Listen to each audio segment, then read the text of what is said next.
The season finale of Before the Whistle. Can you believe it? Can you believe that we have done this now for 10 weeks? No, I can't. Actually, it really don't even feel like it's been. It literally feels like yesterday we were sitting in Hyman, and we were getting ready to kick off the season there at Knott County at Hyman. And I can't believe that now 9 weeks have rolled by since that time. Yeah, it's crazy. I'm proud of us for making it work. This has been the first season. I think I've done this now with TBS for 4 or 5 years, probably on Friday nights, football Friday nights, and I'm proud of myself. I really only missed one Friday, and that was my wife's fault. Yeah, we only missed one Friday. Yeah, we only missed one Friday. We've been able to make it work. We recorded a couple times, just twice, but for the most part, we've been here on scene. That's awesome. And it's awesome to be wrapping it up here. Record. That's a record. Has to be. It has to be a record. We even went to Breathitt County once. I did. Yeah, we did. I hate that we did not get to be on location at Leslie County. And I hate that we missed that atmosphere at Leslie County with the new turf and the new lights. But we were still able to bring you some coverage before the game by pre-recording. So shout out to everybody watching tonight, and that's where we kick off. Welcome to the season finale of Before the Whistle. Of course, I like to start off things with our most valuable viewers, and we will definitely not be changing that script for the season finale, even though we do have a couple changes to the script. I hope that Devin is sitting at that computer ready to type stuff into the scroll on the bottom. Devin, get yourself ready. You better be tuning in.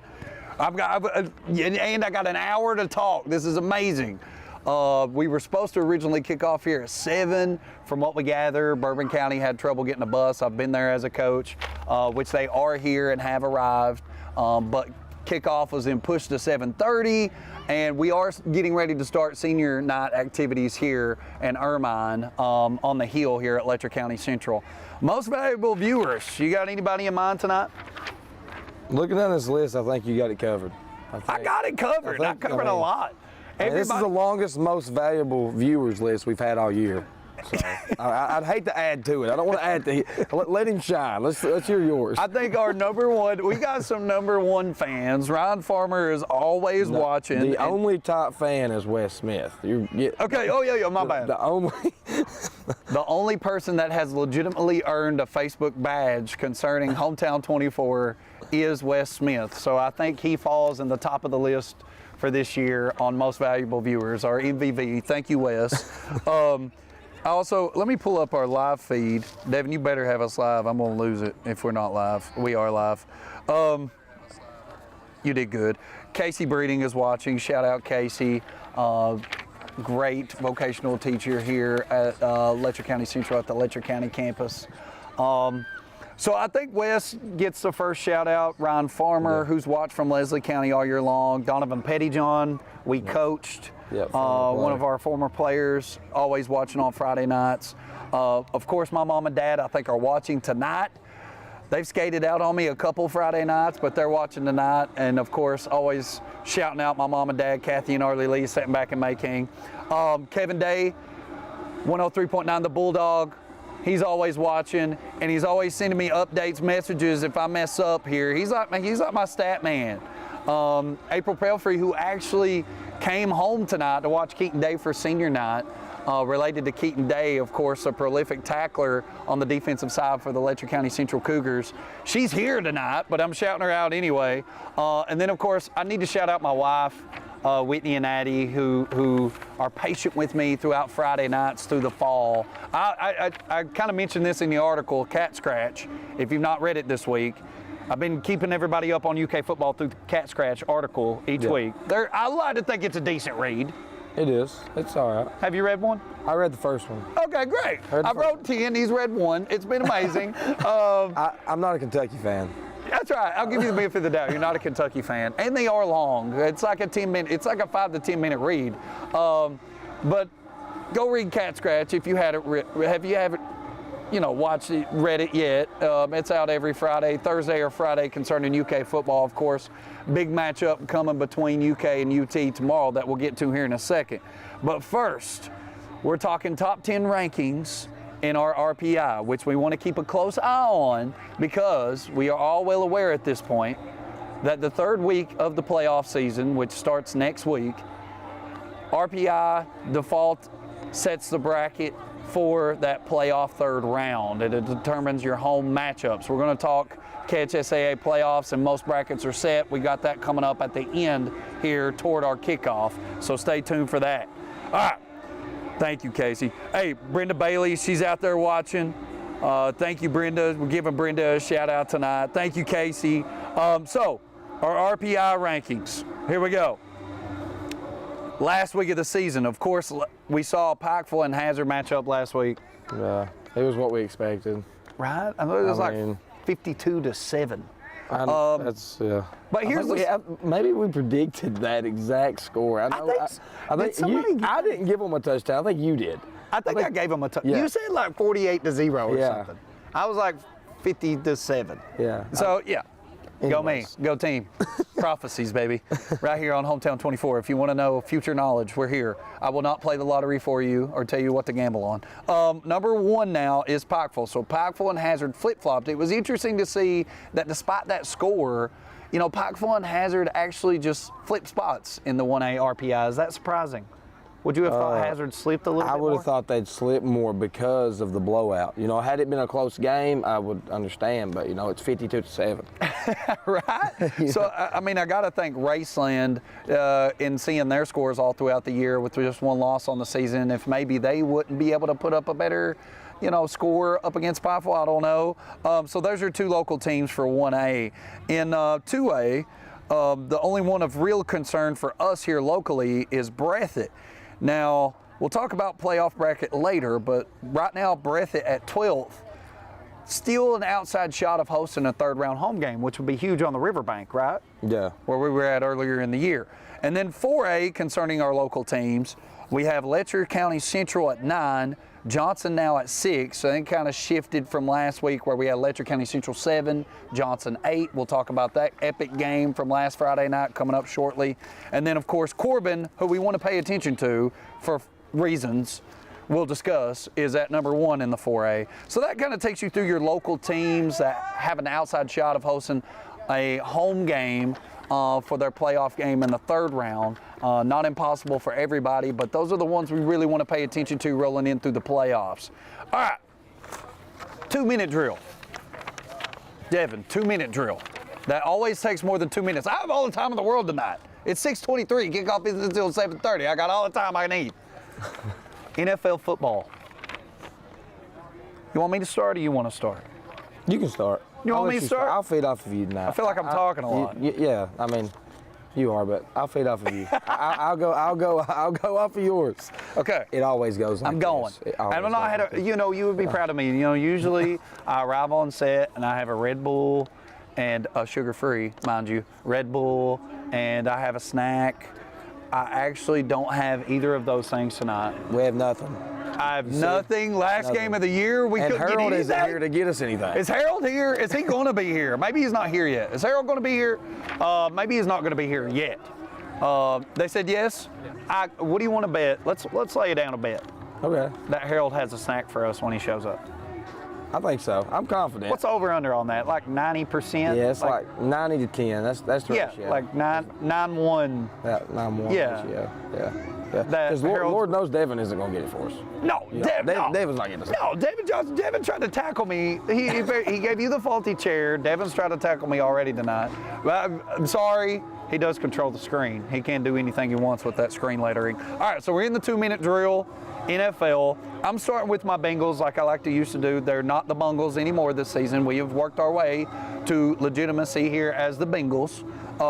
And so Burrow, of course, we've seen the performance he's put on over the last few weeks. Unfortunately, received the word 2 days ago that now Jamar Chase is out with a baby hip injury. He's out for 4 to 6 weeks now. Do you think that affects the Bengals very much at all moving forward? Not really, because I don't think that they've played to their best ability anyways with him. Well, and Boyd is really good. Yeah. They've got guys, Boyd and Higgins, that are just really Plus good. They got Hurst at tight end that they picked up over the summer. Hurst is super good, and I think he's proven that already. So no, I'm not that worried. Mixon has played really good. The offensive line's been terrible though. Yeah, well, that was the biggest question rolling into that 0-2 start is like, this offensive line looks garbage. Yeah. And now they've been able to figure out, I will give it up to Zach Taylor and his staff, they've been able to figure out ways to protect Joe Burrow without really protecting Joe Burrow. All right, my next one is we have seen like blockbuster trades over the last couple of weeks. You saw the trade with Christian McCaffrey.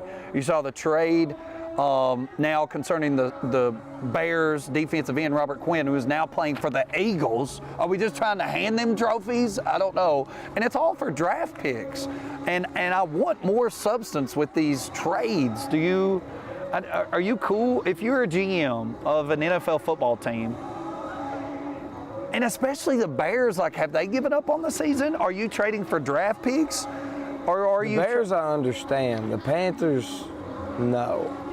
Because with McCaffrey, you know, he's such a franchise player that you should get picks plus a player back for him. I agree. A young player. Don't have to be a stud like Kittle or Debo or nobody, but you should get a young stud player back with those picks. I think that's fair too. I mean, if you're the Panthers, why in the world wouldn't you at least go after somebody like Jeff Wilson Jr., who's a speedster in his own right and can kind of play similar? Plus, you might get the picks too. You know, I'm not good with that deal. But now in the Panthers' defense, I think they're punting, right? Like they saw Baker Mayfield isn't really what they wanted him to be. They see that they can't make this happen with what they've got, so they're just really folding up shop and hoping for the best here and trading for picks. Now the one I don't understand is the Bears. So it's like why are you trading for picks when you could possibly still be in the mix? I thought Justin Fields played amazing the other night. He pretty much carried the load. Yeah. I don't know. I don't think the Bears will be. Yeah. I don't think the Bears will be there. I don't know why I'm trying to speak that into existence because they really won't. It's okay. I try to speak the Lions into existence, but you see how that's went. You know, that of disappointments, isn't that so disappointing? Because everybody saw them on the HBO show. Yeah. And they were like, man, the Lions, rawr. You know, you watch Jalen Rose on Jaleb and Jacoby, and he's all about it, and they're all ready. Even after the week 1 loss, they're like, go team, we played hard, offense is great. And now it's like, you got nothing. Yeah. All right, continue on with my longer than 2 minute drill. Is the Russell Wilson trade the worst contract trade of all time? Oh, my Lord. He's on one of my fantasy teams, and yes, I've actually benched him for Geno Smith. Well, I mean, what point are you dropping? I mean, I've seriously considered it, but I still got this like 15% hope that he comes back to what he was. I don't know how this has happened every Sunday that I've had to watch, or Thursday night that I've had to watch Russell Wilson play quarterback. But walk right on through here, fellas. Hey, go right ahead here. Get yourself on camera. Stop smiling at that camera. So the thing concerning Russell Wilson is I'm like, shout out Anthony Brisalia. He's out here walking around. He's pacing around. Yeah, he's pacing around. Awesome radio guy for 103.9 The Bulldog. Russell Wilson, I've been trapped.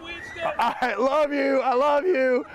Somehow I've been trapped in watching Russell Wilson every Sunday or Thursday night or whenever they play. They played a Monday night game, and it has been awful. Awful. And at this point, I don't know what you do to salvage it. They're paying this man $240 million. You got to play him.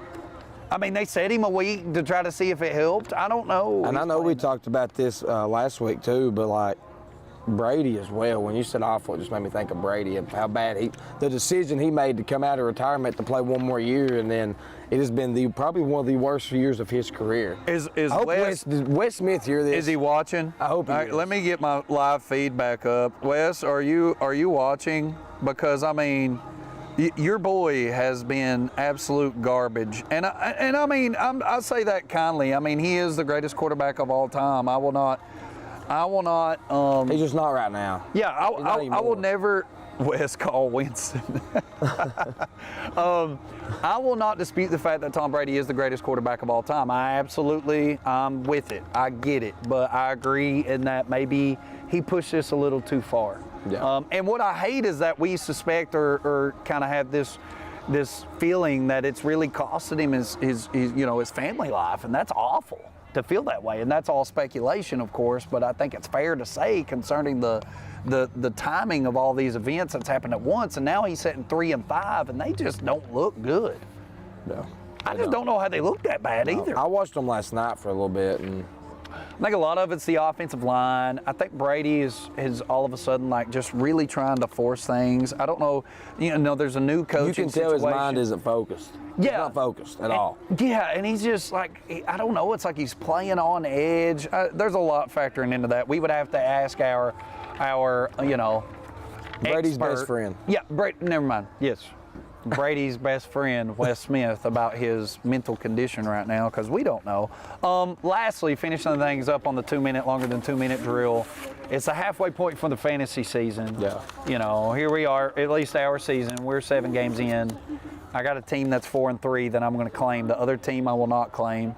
And I've honestly been extremely lucky in having this team in playoff contention.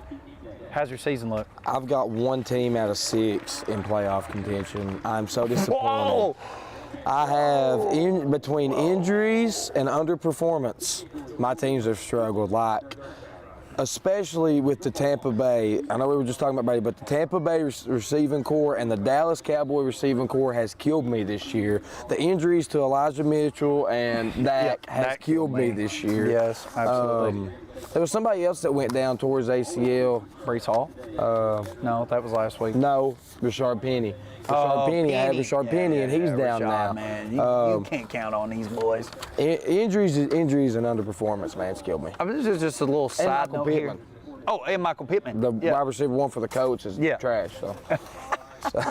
Well, here's what we've seen is, you think about this, Matt Ryan, Tom Brady, Aaron Rodgers, those guys have been bad this year. And I think we had this, in order to have a great fantasy team, you got to really predict the future. And we're looking at these guys trying to predict the future a little bit, and the future is not good. It is dark and gloomy for all these older guys. And I don't know if you speculate that things have really caught up to them or if they're just on bad teams. You ask about Aaron Rodgers' receivers, you ask about Tom Brady's line. The whole situation with Matt Ryan just really crumbled quickly there. I can't believe that he won this big game 2 weeks ago and now they benched him. I think that plays a lot into fantasy seasons. Yeah. And I saw a stat the other day that's really interesting, and I'm going to ask you about this and pick your brain about this one. So over the past few years, it's historical low of NFL as far as scoring. And I don't know what the reason could be for that, other than now with this preseason, people are setting their dudes. And the preseason has changed. It's not what it used to be. And it's like, these trash games where they don't play anybody. And now I only feel like teams are trying to catch up to game speed. Is that a fair assumption? Yeah, that is a fair assumption. I never thought about it that way, but yeah, I think so. I mean, we look at all these preseason games, like the Bengals. Like Joe Burrow didn't play but like a handful of snaps, if any, in the preseason, and so they start out 0-2, and it's almost like they're playing catch up and they're trying to figure each other out. Well, that goes along with what I had in mind as well. Is like if you watch in fantasy, there's a lot of the big name, like franchise dudes have underperformed this year, except for your few like Kelsey and Diggs and all those guys. I'm just throwing out ideas. What if the NFL, in refusing to play these kids in contact, what if they had just a preseason 7-on-7 league? Yeah. Put it on TV. Have a preseason 7-on-7. And then you can have lineman competitions if you want to. Have lineman strength competitions and play a 7-on-7, no contact, before the year starts. Yeah. I don't know. I'm just throwing that out there. I'm not an NFL exec. Where you at, Goodell? Right. Call me up. Here I am. I'm ready. I'm available. I'll take the job. Don't even ask. How much does it pay? More than a teacher. I'll take it. More than TBS cable. I'll take it. All right. Anyway, I can double up on the anchor crew. NFL Good Morning. I'm there. All right. I'm done with the NFL. I'm punting. I'm done. I've put my feeler out there to Roger Goodell. The Cats. The Coyotes. The Cats. I'm going to ask you as an unbiased outsider opinion. Is there somebody just hit the trash can on this boy? Who they got driving this? He just hit the trash can.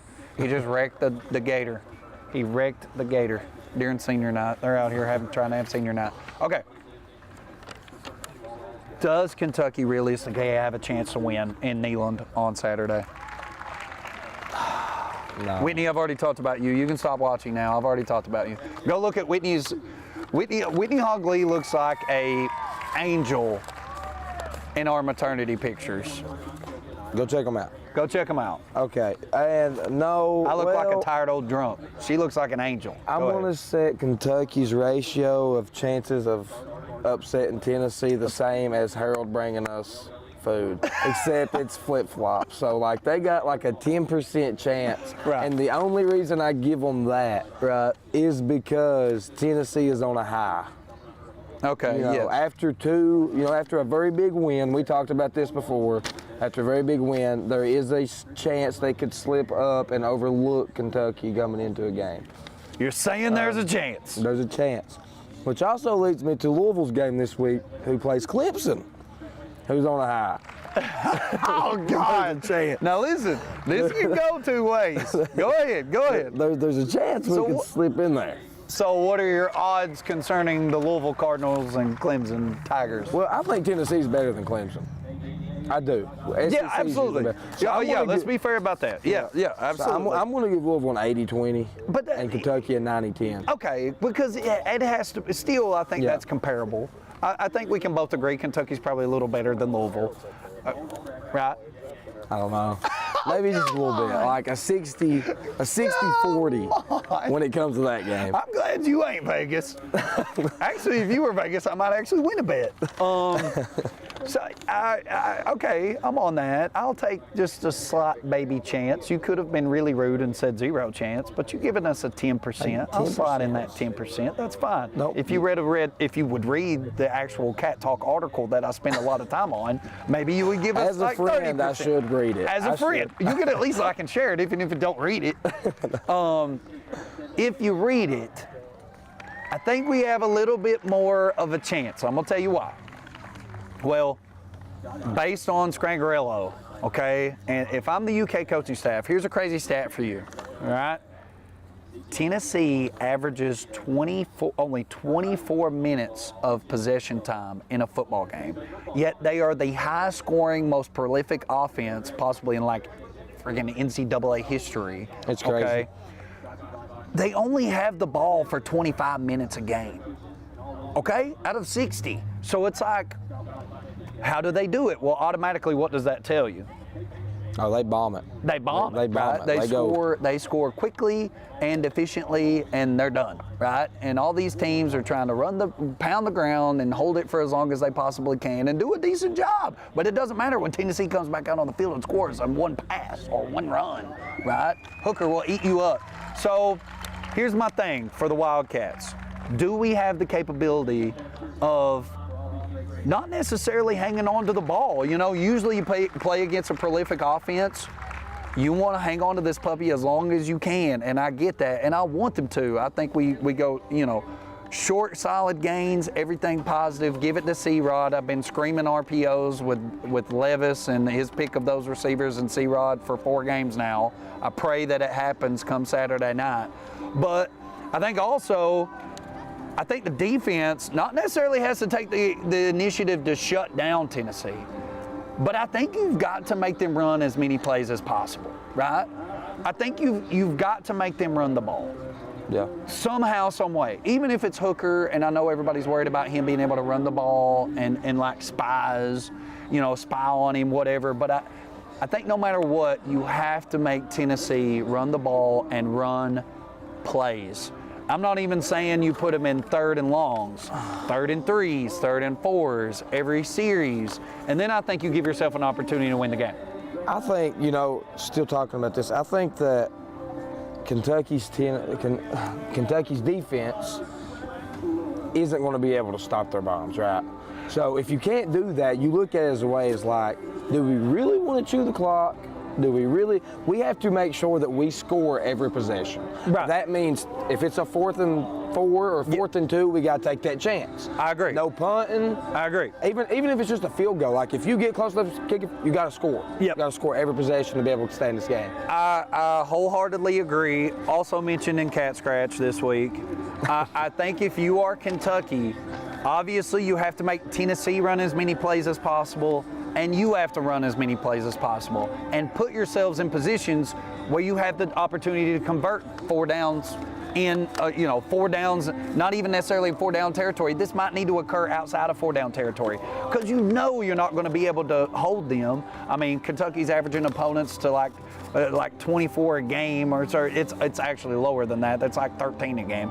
But Tennessee's offense is like 42 a game. So it's like you're not going to hold them scoreless. You're going to have to take opportunities to hang on to the football and score. So, I mean, put yourself in 4th and 1s and 4th and 2s. Maybe even you go for a 4th and 3 in their territory. Maybe you run a reverse pass to reverse handoff first play of the game. No, absolutely not. I swear to God, if they want to get me to Neyland, they will run a handoff to C-Rod and some crazy out of this world, like Scary Halloween reverse to Tavion Robinson or Barry and Brown and fumble the What's your football. chances I've really on had a Louisville? hard time not cussing about that. What's your chances on Louisville beating Clemson this week? Okay. As a non-biased. What's the Louisville quarterback's dude? What's his name? Malik Cunningham. Malik Cunningham. Yeah. You listen, I'm not really high on, it's not so much that I'm high on Louisville, but I'm not that high on Clemson. Where's it at?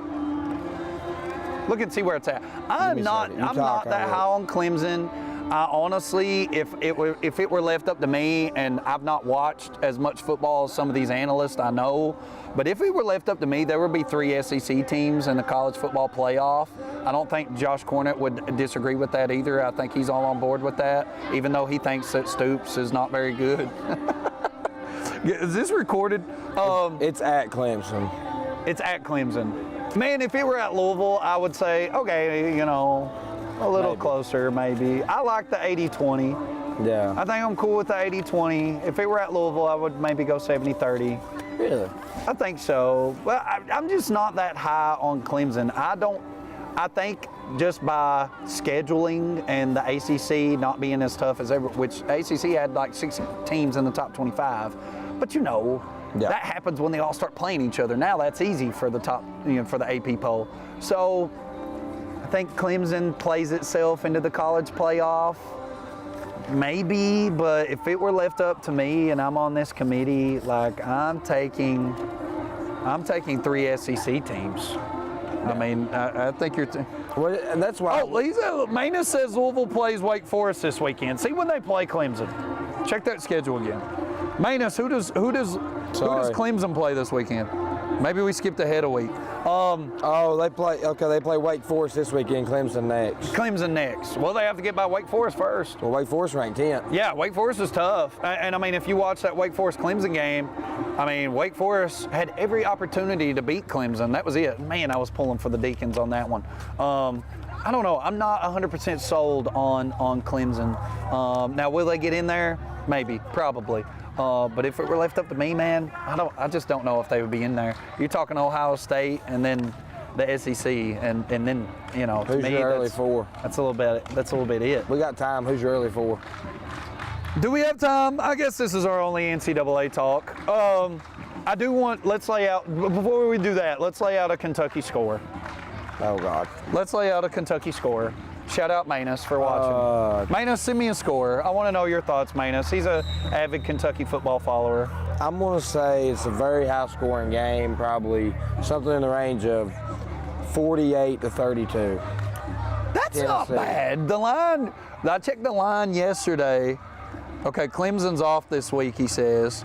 So they're off an extra week to prepare for Louisville. That might decrease their chances. I actually hope we lose. I really. Okay. Manus gave a very similar score, 41-24 UT.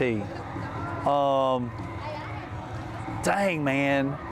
Yeah, I think so. Both of you have mentioned this. Also, you know, a key obviously is you've got to hold them under 40, right? Yeah. If Tennessee scores 40, they win.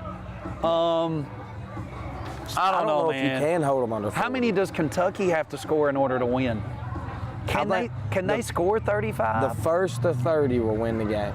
Can they score 35? The first to 30. I looked at, if you go back and read Cat Scratch, once again, I'm going to selflessly plug. I don't know if the Kentucky, unless Grangarillo's really taking this bye week, and I hope he has, and I think he's smart. I think he's taking this week to figure it out. Are they going to score 35 or 32 to win this game and hang on to the ball long enough to really give them opportunity to win this game? I don't know. But I think those are the numbers that you're looking at. Yes, I think Manus would agree with that. Shout out John Allen Richardson. He's watching right now. I'm going to say, you know what? Since everybody is not a believer, the line's 11.5. Can we at least get Can we at least get above the line? Hear me out. It's Halloween. It's scary. It's rivalry. Have you all seen these dark mode uniforms? As bad as he wants it to happen, it's not going to happen. It's scary. It's a rivalry. Kentucky comes out in all white, opposite of UT's all black, very scary uniforms. He won't message me back tomorrow. Emotional high. They played UT Martin last week. We beat Mississippi State. Yeah, but they also beat Alabama. We've had a bye week. I'm with it. I think this is going to happen. I think I'm taking the Cats. I'm doing it. Screw it. 35 is what we have to score. Tennessee is right there. 32. I think I have to go 35-22. God, that doesn't sound good, even coming out of my mouth. That's it. I believe. Happy Halloween. Trick or treat. We take the treat. Huh? You only gave UT 22 points?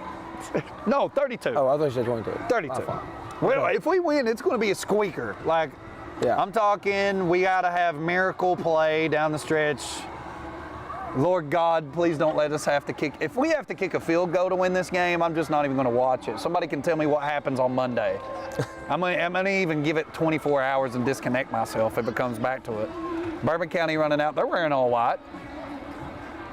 But they're running out. They've made it.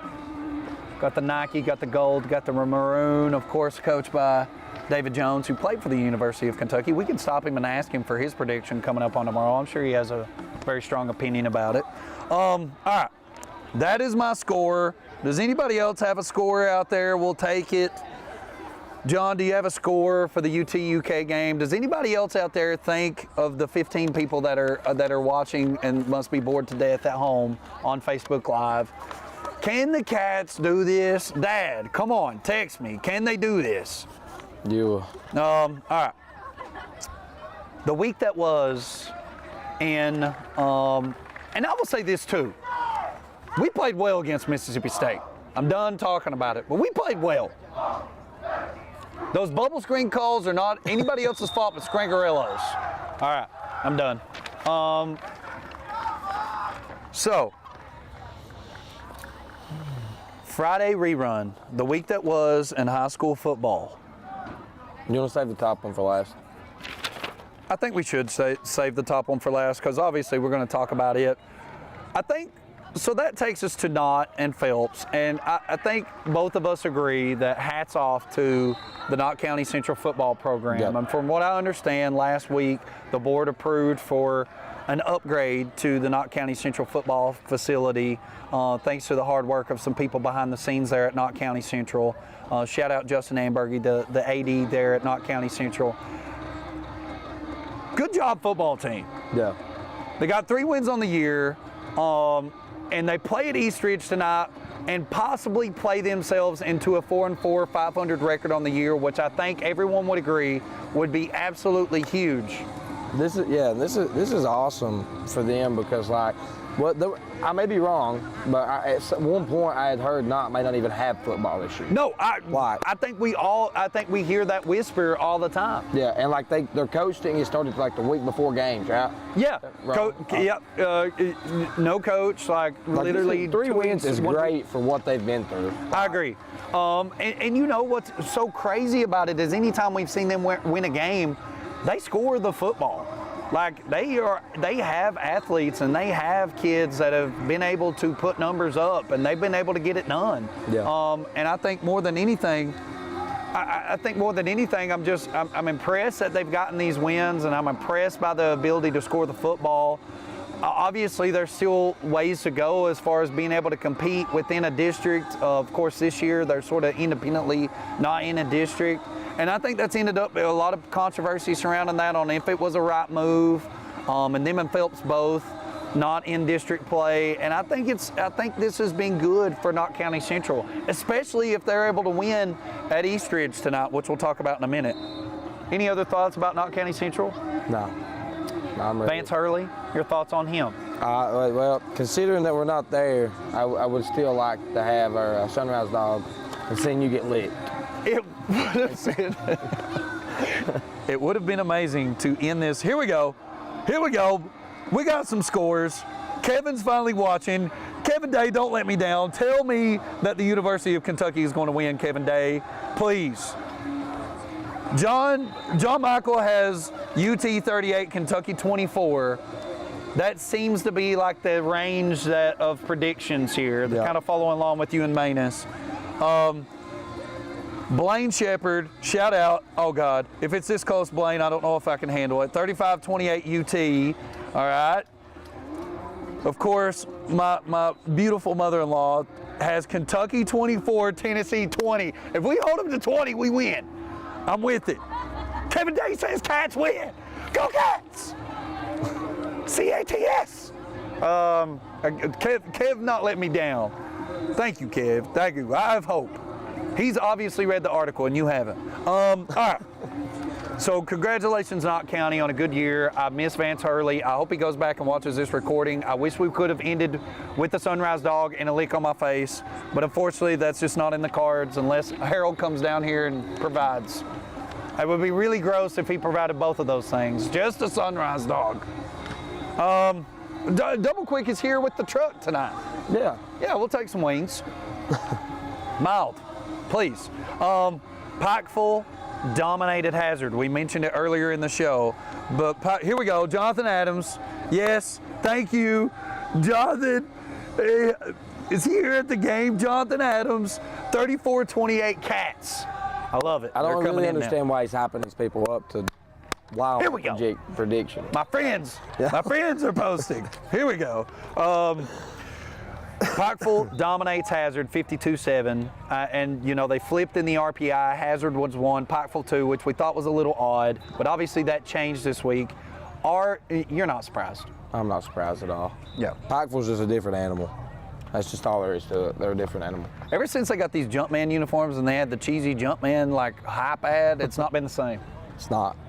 They made this guy look like, I think the objective was to make this guy literally look like Michael Jordan getting off a helicopter to hand them these uniforms. And it was a little cringy. It was. Was it? It was. Am I just thinking that, or was it cringy? No, I thought so too, but it's a little cringy. It is. He throws down a Louis Vuitton bag, and it's got the Jordan uniforms in it. And then, yeah. I think it's cringy. But go watch it. It's on Twitter. You can go watch it. But anyway, Pikeville didn't think it was cringy. They've absolutely rolled people since that time. Yeah. Can anybody beat them? I don't think so. I think they repeat. I do. I think they repeat in 1A easily. And my question is, when is it time for them to move up? Like, well, when are they not going Oh, John Gray, don't do this. Tennessee 45, Kentucky 14. Yes, my boy Zach Hensley, my man, coming through. 34-31 Cats. Oh, yeah. We've been coaching him up, baby. All right, Zach. Hope things are going good, buddy. John Gray says Tennessee 45, Kentucky 14. He's obviously in on the dark mode. John Gray's wearing all black tomorrow. Yeah. All right, thanks, guys. I don't know. Could Pikeville beat the Kentucky Wildcats? I don't know. That'd be a good game. Are they wearing the percentages get a little closer? There? Yeah, it'd be close. Yeah, I agree. I mean, after you saw what they did to Madison Central and thumping a 5A opponent or 6A, whatever they are, and then you see what they did to Hazard this past week, I just don't know. I just don't know. And there is this outstanding potential that Hazard and Pikeville replay, and Hazard has upset Pikeville before in the second round. It's happened early before. They did. That was Dan Howard's first year. That's right. They did have. They had this weird season, and then they upset Pikeville. So is it? I don't know. Maybe that was plays the year on. they barely made the playoffs. Yes. John Gray says he's a Kentucky fan, but man, and I don't know. I did a deep dive into the Tennessee numbers, and the numbers, their offensive numbers, scare me more than Michael with the knife. Like, I am totally scared to death of scary movies. I don't watch them, and it's like somebody like had to pry open my eyeballs today looking at this screen, looking at these Tennessee numbers, man. Just, I mean, out of this world. These guys are flinging it around everywhere. They spread you out and distribute so crazy like. So I can see where somebody thinks we get stomped. I don't think we get stomped. I think we win. All right. I don't think Pikeville could beat Tennessee. I know they couldn't. Harlan County over Perry County, 52-36. That was shocking, especially for Perry to miss the playoffs and it be Mark Dixon's, they're missing the playoffs, right? Yeah. Before I say this. Yeah, they're out. Mark Dixon's first year ever as a coach missing the playoffs. Yeah. Yeah. Is that right? That's right. No, he has never missed the playoffs. Is that legit? That's legit. He never missed a year. Oh, man. And what hurts so bad is that the start that they had. Yeah, well, and this is what happened. I'll tell you right now what happened. So they have a good thing rolling up into the LCC game. Right? Yeah. And we're on this show, and he compares Kaiser to Tom Brady. And, you know, you've seen what Tom Brady's done this season. You see what happened to Perry when he made this comparison. It's his fault. Come after him. Come get him, Kaiser. Can you see me on my face? It's me getting older by the second. Let it die. Let it die. Let it die. I'm getting older now. Let it die. I did it once. I'm done with it. I'm a changed man. I will never compare Tom Brady to a high school athlete again. Well, what's funny is that Tom Brady and Kaiser, I mean, the Bucks and the Commodores have both struggled since I made that since I said that prophecy. It's crazy. It happened. Oh boy. Yes, Knox County Central game. Is it live tonight? It could possibly be on the other channel. We'll check and see. Actually, it's not on TVS cable, Hannah, because they are playing at Eastridge. So I don't know. We can check some media outlets on that end and see if we can find where you can absolutely watch or listen to that, Hannah, for sure. Here we go. Aaron Hacker says Kentucky 19-13. Oh, boy. Oh, boy. Maybe that happens in a rivalry game, right? Maybe I've been predicting this would happen in the NFL all year, and it's yet to happen. Somebody blows out somebody. Actually, I predicted it in high school football. Sometimes you get these emotional rivalries and nothing happens. That happens on Thursday night football every Thursday. Go watch a Thursday night game. Maybe. So I am shocked about the Harlan-Perry County. Because, yes, Perry starts out the season so hot. They're in the top 10 in 4A. They're 4-0, you know. It's great. We're rolling. We got the bus rolling, a balanced offense, good defense. They're winning some close games, but in all, they're undefeated and they're winning. And then for things to just unravel the way that they have, and it's almost like that beat against Letcher Central started it. Yeah. They lose to Clay. Now you lose to Harlan, and now, you're going to playoffs. They're going to make the playoffs. You got Johnson, Letcher, Harlan, and Clay that have played themselves into playoff contention. The thing I hate most about it is Coach Dixon not making it. Coach Jim Bob McCauley is on the scene. Great athletic director here at Letcher County Central. Me as a coach, looking at it, you look at, because he left Hazard willingly. You look at Hazard, they're at number 2, and then you look at Perry, they're missing the playoffs. You got to be thinking like, I don't know. Yeah, like, do you regret that decision? Do you regret that? I don't know. And, he gets a lot of this team back. So I would think next year will probably be a completely different. They're young. They get a lot back. And a lot of teams like Letcher and Johnson, they lose a lot. They lose a lot. And I think Harlan was considered probably young. I know Clay finally got all those kids back that they've been waiting to get back, and they'll have some of those kids back from what I understand. But maybe you go ahead and like, hey, how can we finish this thing on a good note? We'll have predictions coming up on their last game of the season later in the show. They have a tough matchup to end the season too in Perry. We'll talk about that here in a second. All right, so a little bit shocker there. Hats off to Harlan County, who started out the season really slow, like kind of amped, to be able to make the playoffs. Good job over the hill there in Harlan County. And then finally, for our Friday rerun, we have Breathitt over Leslie, doubled them up 40-20. Leslie's sort of figured things out over the past few weeks. Are you shocked by that score? No. I think we both, I don't know, I think you predicted it to be a little closer, but I think I predicted a blowout against Leslie. It's, you know, they're doing great things, they're figuring it out, but, you know, they're not there yet, you know? Yeah. They're not Breathitt yet, so. Breathitt's has been traditionally a good football school for so long. Yeah, I feel like Leslie, they're taking the right steps to build this back up. I mean, Leslie traditionally has had some really good teams, obviously. But they got the new turf, they got the new lights, and they're doing the right things to build back up. But to level up with Breathitt, not just yet. And Breathitt with all those weapons, and Bryant and Sperry, just not yet. But now we will talk about a little bit here in a few minutes about the potential rematch between Breathitt and Leslie, which should be interesting. Shout out Josh Collins, man. He's always watching.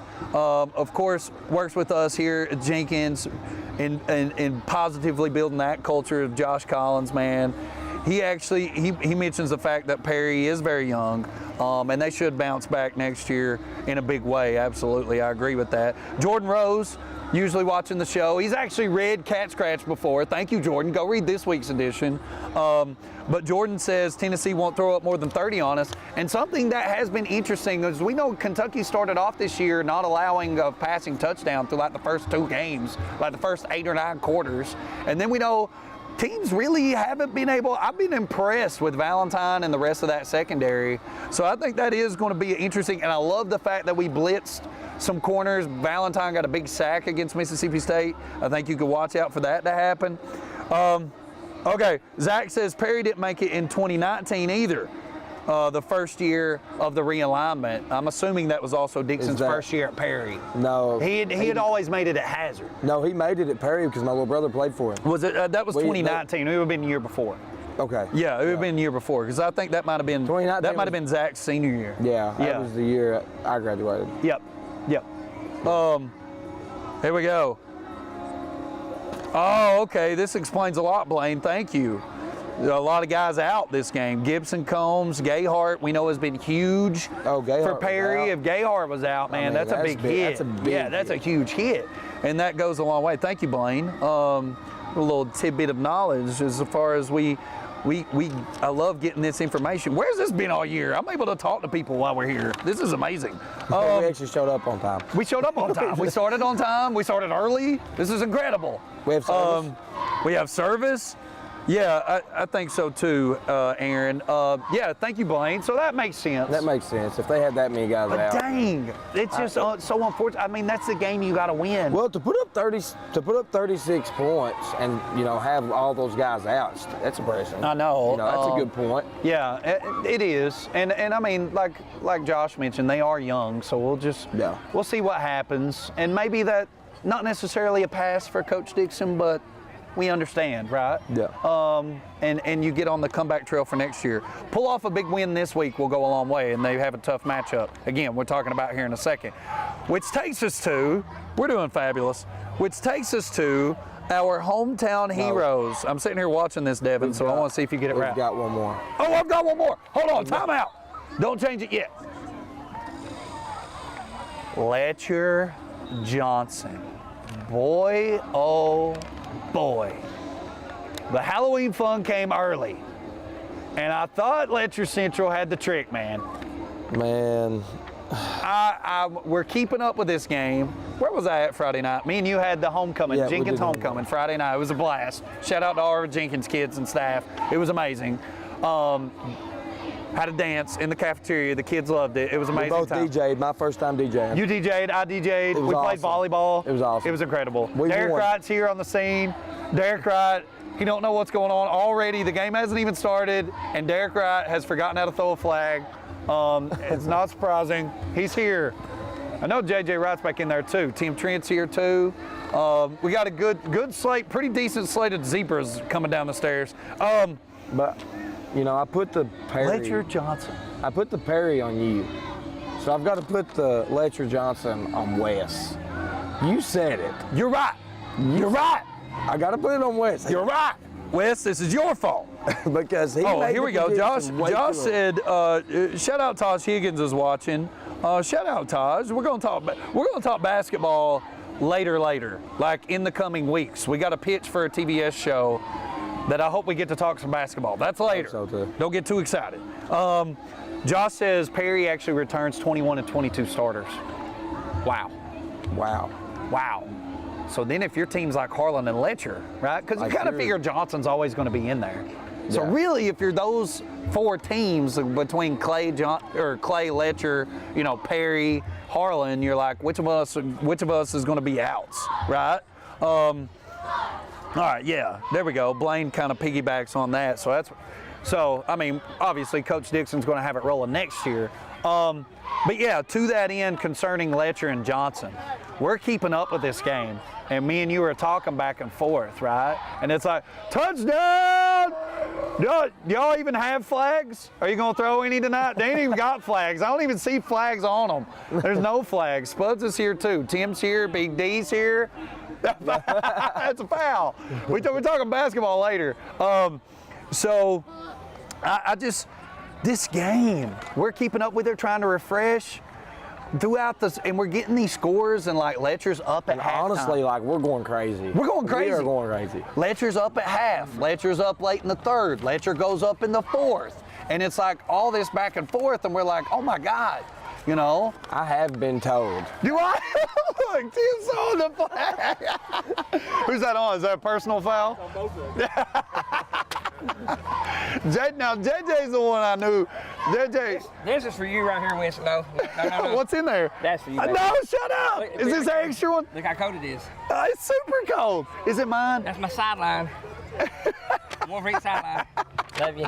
Love you. I really thought You calm down today? I'm feeling better. I love you today. too, baby. Oh yeah, he was fired up last night, right? JJ reffed his game last night. He was fired up. I love you, man. Love you. We love you. Thanks for coming by. Always good. I thought he was really handing me a Coke, and I was excited. He did not. He took it back. Where is Harold? Where is Harold? Wow. Harold has no snacks. Nobody has those wings. Nobody has those. Do they serve pizza rolls in that thing? Do they serve sunrise dogs in that thing?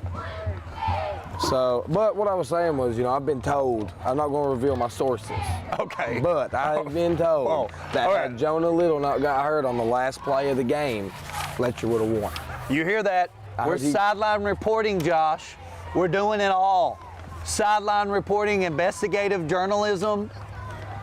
That's what I was Pay told. us. Is Stacker watching this?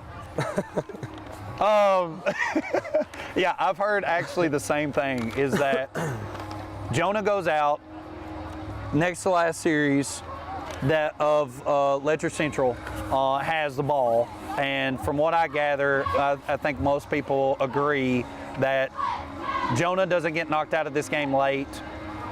Possibly Letcher County Central wins this game, and that's taking nothing away from Johnson County.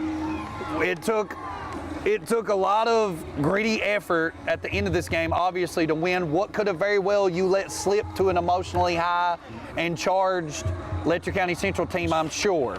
Think about if that game was here. Whew. Whoa. I can't handle it, and it was at Johnson. Me and you possibly would have left the dance and watched the end of that game if it would have been here. If we would have found out the score at halftime, we would have stuck Willie DJ. Yeah, I know, right? I know, yeah. Well, yeah, Willie, you DJ. We'll be back. Principal Wendy Rutherford, you DJ. Me and Ethan are going to the game. We're watching the end of this game. And you know what kind of stinks now with the change of playoff format? We're not going to probably get this Johnson Central, Letcher County Central revenge game, so we're going to have to put it on hold for another year. We're going to talk playoff bracket in a minute. We only got 10 minutes, says the all-knowing big brother Devin from up top. But he dressed as a burly, scary man tonight for Halloween. It's crazy. He called me a girl when he walked up here. I said, get off me. But yes, also you can, One Direction is Josh Cornett's favorite boy band. I confirmed that today. The shout out One Direction. So, Letcher County Central, opportunity to win this game, let it slip away. Does it deflate you emotionally as a coach and player, or do you feel good after this game? From which side? Letcher County Central. From Letcher's side, to me, I'm feeling good because the 2 years prior, it's been like that Pikeville Hazard score, right? It's been like 52-7, Yes. 48-0. Yes. Like, if you play them that close, that's the kind of name that Johnson has. Like, and I'm feeling good. A 1 point loss, it's a heartbreaker. I'm gonna be pissed until I get home and realize, like, oh my Lord, I just, like, we just did this. Right. So. Yeah, I just don't know. That's why my first question to some guys around the program was like, what was the vibe in the locker room after the game? Because what you really got to be careful is Letcher County Central is very capable of making a playoff run. You don't want this emotionally charged, like almost win to deflate you. So I think it's very important to be like, let's not use this as totally deflating. Yes, we were so close to reaching this ultimate goal that we've had for the past 4 years. But at the end of the day, man, we were right there, and it proves how good we can be and what we are. And some things happen we can't control that we could have very well won this game. So let's use it as playoff momentum, as like Johnson Central wins state championships. We can be that now. So let's use it. Wes, will you please tell BB that I only do my job? Please. Just BB, B, I miss you and I love you. I just do my job. That's it. I just want to be happy and do this job. That's it. I already put in an application with Roger Goodell in the NFL, so hopefully that pans out, okay? Then I'll do what I want. Right now, I got to do what TVS tells me to do. They do run I think they run, Devin, do we run the opinions stated throughout the show are not our own thing in the TVS? Do they run that? Do you guys run that? Can I do that? Yes. No, he says we don't. He says we don't, so we can't say what we want, B. We can't. All right, we're running out of time. I got to get to these hometown heroes. All right, hometown heroes, really coming at you really quick. We're not even gonna talk much about them. We have so much coming up. What, 8 minutes? All right, Gage Cottle. Speaking of Knott County Central, 167 yards, 4 touchdowns, and I don't know if KHSAA was correct, but this says he literally completed 5 passes. My man, if you completed 5 passes and 4 of those were touchdowns for 167 yards, kudos. You can't have a better game than that. Surely to God, Vance Hurley will give you a War Pig sticker.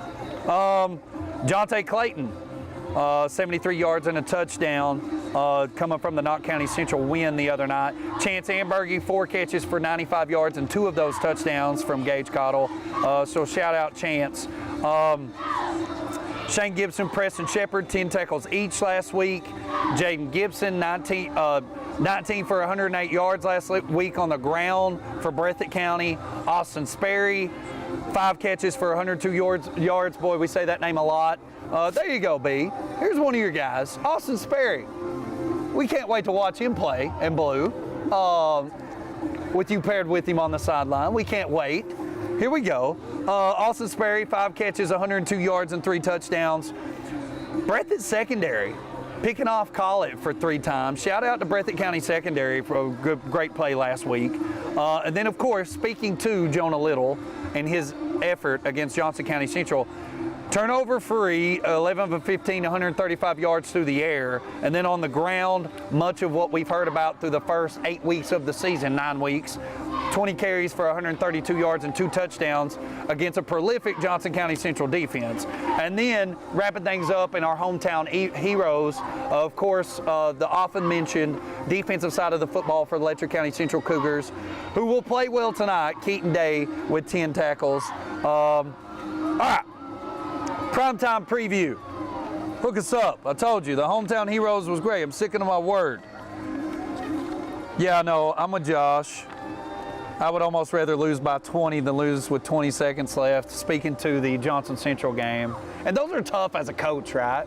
Yeah. You lose by 1 as time runs down. I'm almost with that. Our primetime preview. Letcher 6-3, Bourbon 2-7. Bourbon, I do want to mention losing to Knox County Central 61-62. That's going to make sense in a minute, okay? But Letcher 6-3, Bourbon 2-7. You want the prediction, or? Let's get the prediction out. Well, tell us who you think wins, and then we'll flip to our East prophecies. Oh, I'm taking Letcher. It's senior night. The crowd's here. I'm taking Letcher. Absolutely. I think the only trap you can fall in, right, is this has been a game for the last couple of years. It's been a good game at times, speaking to that 2019 that Zach mentioned earlier. But this has been a good game in a lot of occasions. Yeah. And nice, this cool rivalry that we have from like Central Kentucky area to deep Southeast Kentucky area. I think what you got to be careful of if you're Letcher is the emotional kind of toil of last week. And then you're like going ahead, the playoff brackets are set, so you're looking ahead to the playoffs. That includes Knox Central for Letcher. So you just maybe get caught looking ahead or emotional high-low.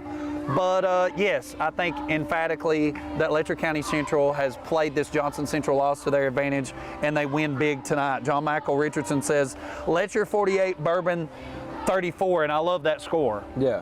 I love that score. I think it's similar to that. I think Jonah, senior night, he goes off tonight, and I think the Cougars have absolutely the ability that we've seen to score 45, 46, 48, and I love that score. I do think Bourbon has the capability of scoring 30, so I love that score, 48-34. Are you similar?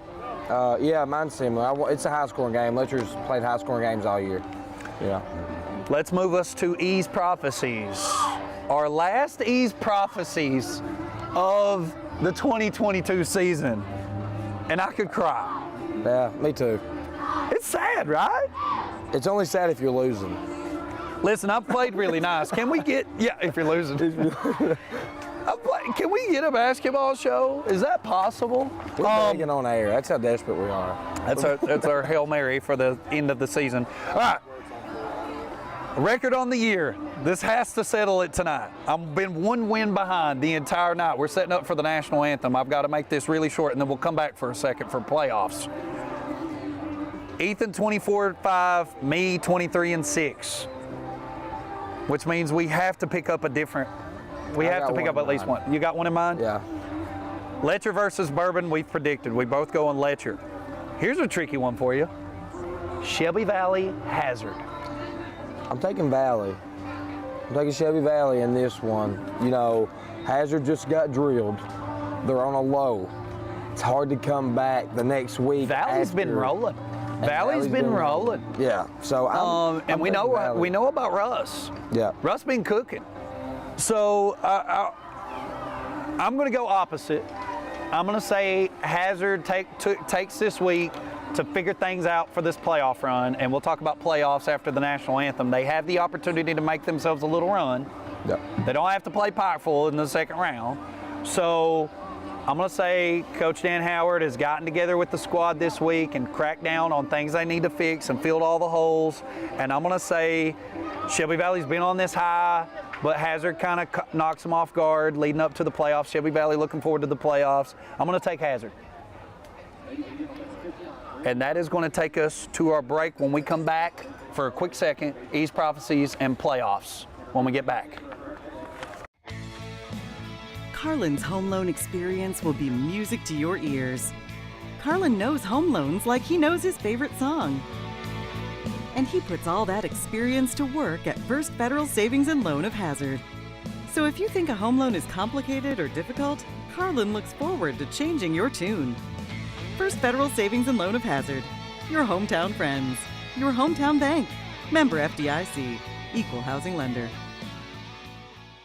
Hi, I'm attorney David Johnson. You may recognize me from some of our other ads, but injuries from an auto accident are no joking matter. With over 25 years of experience, our offices have the resources and expertise to go head-to-head with big insurance. While most of our cases get resolved without going to court, trust me, they know if the attorney you choose will take it this far. Either way, our clients get paid.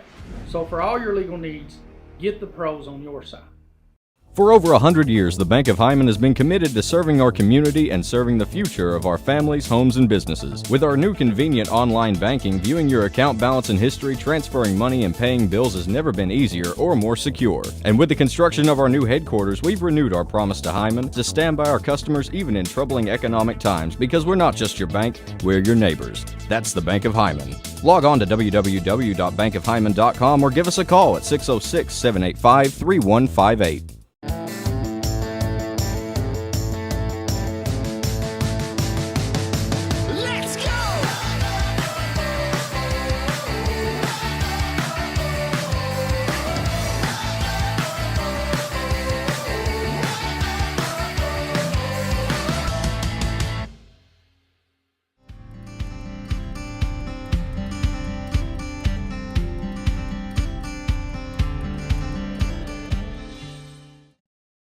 At HCTC, you're more than just a student. I am motivated.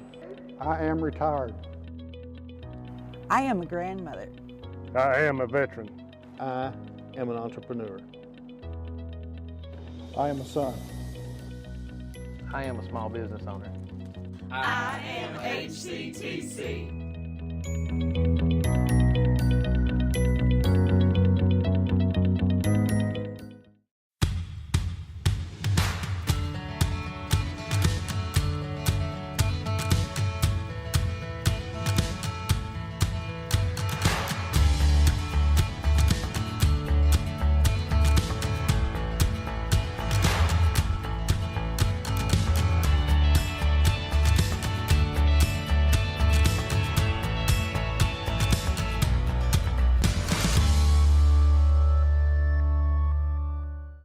Some may see you as victims, and no doubt you have lost much and endured even more. But we at KRCC see you as the strong and resilient survivors that you are, and our team stands ready side by side with you as you rebuild your lives and we help rebuild the communities that we all hold so dear. If you need our help, please call KRCC at 1-800-262-7491 or stop by any KRCC location and ask for help. KRCC cares. David, stop rushing me. Brian Milam, are you watching? Brian, I love you. Shout out Brian Milam. We have a Brian Milam sighting. He's commented on our post, ladies and gentlemen, and he's taking Letcher County Central. I'm losing stuff. Look, I broke my chair. Devin's got me a wreck. I've lost the chair. I'm a wreck. It's still quiet here. I'm making predictions. Shelby Valley, Hazard. You take Shelby Valley. I take Hazard. Dad says Hazard. I just saw it. Perry, Williamsburg. That's a tough one. Williamsburg. Shout out Letcher County Central JROTC. I'm going to also take Williamsburg since it's at Williamsburg in a close one. Harlan, Leslie. Harlan's good. I'm gonna take Leslie. Okay. Leslie in the upset. I'm going to take Harlan, so I might end up winning by one game. This might be tied. I don't know. And not Eastridge. Taking Knott. I'm taking Knott also in a 500 season. Hats off to Knott County Central. All right. Playoffs, really quick, before I end this thing for good. Another season of Before the Whistle. I love y'all. All right, Letcher versus Knox. You want to say Letcher wins that one? I'm taking Letcher. Pay attention to this game because Bourbon and Knox was in a shootout, 61-62 earlier in the year. Leslie and Martin, a rematch of a game previously in the year. Martin doubled them up then, but we know Leslie's gotten better. I'm going to take Leslie in the upset. Let's do it. I'm with that. Breathitt, West Carter, I think we all agree. Breathitt in making this playoff run that they're set for. And then Hazard, Pineville. If Hazard gets by Pineville at 7-2, they play Williamsburg. Look out for Dan Howard. Who do you take? We'll take Hazard. We're taking the home team. It's over. That's it. We're done. My chair's falling apart. I'm done. Devin, cut us off. Take it to the booth. This telecast is copyrighted by Hometown 24 for the private use of our audience. Any rebroadcast or retransmission of this game without the express written consent of Hometown 24 is prohibited.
Brought to you by Bank of Heinemann, Papa John's in Hazard, Thacker Grigsby, Mountain Arts Center, June and Joy Boutique, TVS Cable, Michelle Lawson, Attorney at Law, Paradise Pizza, and Hayden Citizens Bank.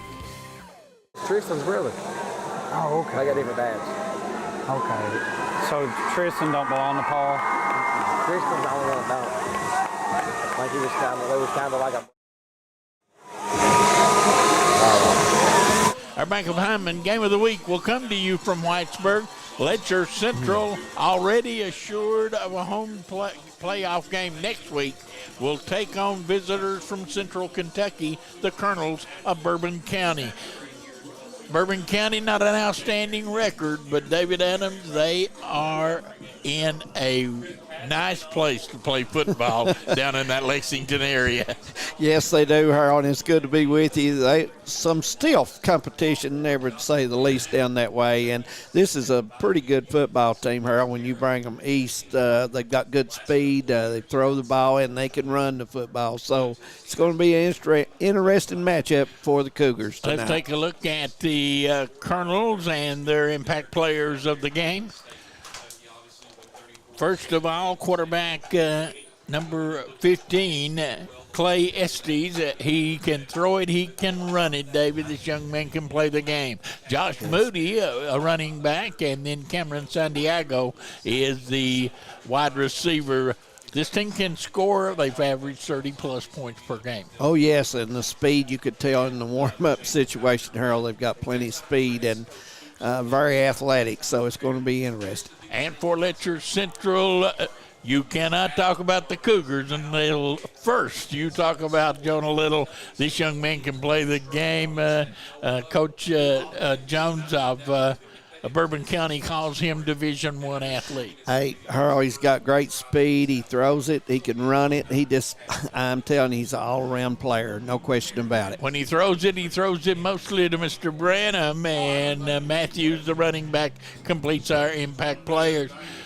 I mean, I would think if we look at keys to the game, first of all, for Bourbon County, they cannot fall behind this powerful and quick-hitting Letcher Central team. I agree with that. They must have a good start, no turnovers, and play good, smart football, Harold. And for Letcher Central, don't go backwards in this game. They're looking forward to the playoffs next week against Knox Central. Make a statement tonight against the visitors from Bourbon County, and go out and get yourself a win heading into the playoffs. That's a very good point. Coach Matthews wants a W, Harold, because he knows, like you mentioned, that momentum going into next week is going to be huge. Boy, it won't be easy, though. This Bourbon County team is a senior-dominated a football team, David.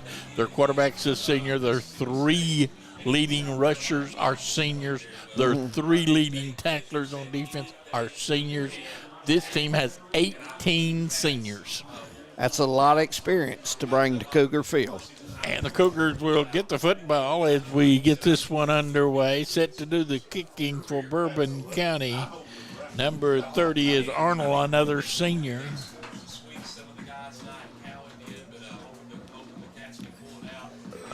Looks like back for the Cougars to receive will be Williams, number 10. It's going to be Goodwin doing the kicking for Bourbon County. Not the place kicker, Arnold. It'll be Goodwin. And looks like number 2, Brown, will also be back for the Cougars to receive. Waiting for the whistle, and we'll get this one underway. I think it's perfect football weather, Harold. Absolutely beautiful evening. Yeah. Beautiful evening. Yeah. It was a great day in the mountains, and the color's starting to fade down. Winter is upon us in no time, my friend. That's a rough word. I don't like that word. Not much golfing goes on in that word. No, it is not. And maybe next week, maybe a time or two we'll be able to get out, but it's just about over. Good one with the kick, lowing along the ground, hopped up, and now having to fall on it is Letcher Central at the 33-yard line. That ball came up, hit the receiver in the helmet, and dropped at his feet. Pretty lucky to get that one back. Yeah, to be Matthews did a nice job there to cover the football up, and so let his offense come out and get started.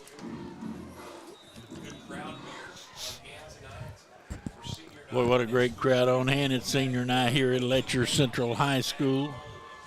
This team lost a heartbreaker last week to Johnson Central. I know. I mean, 35-34, I believe, was something like that. A little shuttle pass inside and across the 40 to the 41, pickup of 8.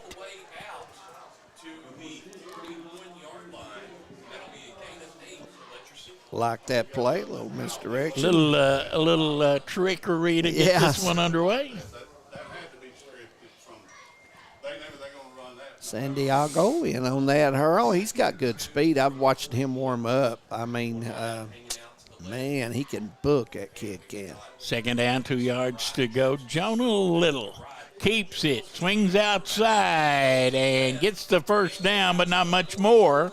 Coming up to take him down was Goodwin, number 12, and it's going to be first down for Letcher Central. That is a Kentucky Farm Bureau first down. Boy, where has the season gone? This is the last regular season game of the year. Time moves on by. Can you believe the round ball is not far away? Not far away. Here's a handoff, and Matthews. Another good gainer on first down, 8 more. It's going to bring second down and 2. Well, when you get 6, 5, 7, 8 yards on first down, you make that play calling very easy. Yes, you do. Actually, give him about 9, second down and a yard to go. Cougars, a football team that likes to keep the ball on the ground, and they do a nice job of it. Matthews again outside, first down, 41-yard line. Before he's ridden down, and the Cougars begin this march at their own 32. They're all the way across midfield now at the 41. Number 1, Marcus Floyd in on the tackle for Bourbon County. Boy, crowd steadily continuing to come into this game. You see across the way the cars coming in up the hill, trying to get in and get in their seats. Here is Jonah Little, big gain all the way down to the 30, and a first down. Looks like Bolin in on the number 12, Pearl. That's Goodwin in on the tackle for Bourbon County. Called his name a couple of times already. Yep. You know, Cougars finding a lot of success right now, just running off tackle right now or running off the end. Either side, they're getting those big yardage. Well, they're running a lot of misdirection right now and getting the line moving one way and then Little coming back the other way, and this time he goes right up the gut. Little to the 20, to the 15, and inside the 15. Boy, Jonah Little can play. He can take off, and his speed just gets quicker and quicker. This young man, Letcher Central last week, scored with about 5 minutes to go in the game to take the lead against Johnson Central. Kicked off to about the 15-yard line, but give the Johnson Central credit. They just took the ball, ran the clock out, scored in the last minute, and won the game. First down, 10 yards to go, 13-yard line. Little coming back to this side, inside the 10 to the 5. Nice run by Little. Left side, he's so quick, Harold, makes great decisions about his cuts. Number 13 for Bourbon County, Moody on the play there. Well, you don't get runs like that without great blocking on the ends. Little trying to get to the outside, cuts back and gets brought down. I believe he's going to be a little bit short of the first down. Maybe not. We'll have to wait and see. Third down the yard. Yeah, about the sticks, still a little short. Big play coming up here for Bourbon County on defense, but you know, Cougars got 2 chances to get that 1 yard when you're that deep. Third down, a yard for a first down, 2 yards for a touchdown. Little will take the 6, and it is the Cougars that strike first on a 3-yard touchdown run by Jonah Little. To be honest with you, I thought Cougars did that pretty easy here on this drive, to be honest with you. It was not too difficult. You're no, right. It was not. 7:56 first quarter, 6-0, and the extra point coming up with a Klutz auto touchdown. Kick is up, and it is no good.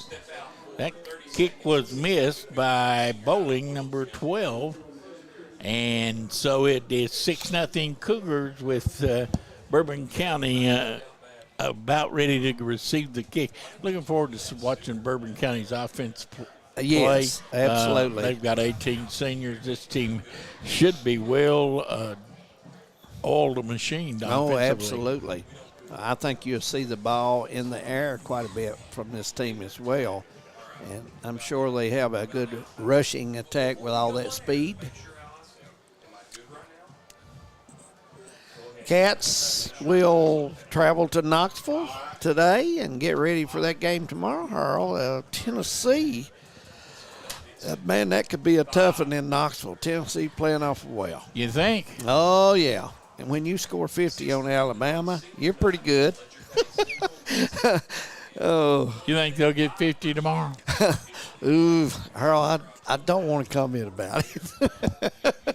What do you think? I don't think they will. I'll be honest with you. I think Kentucky, they'll win the game. You know. I think they'll win the game, but I don't think they'll score 50 points. I think to keep that game interesting, they're going to have their offensive line's going to have to play much better. Here's the kick, picked up at the 20, 25, swings outside, looking for some room. Got a block, 30, 40, midfield and out of bounds, and a good return for Bourbon County.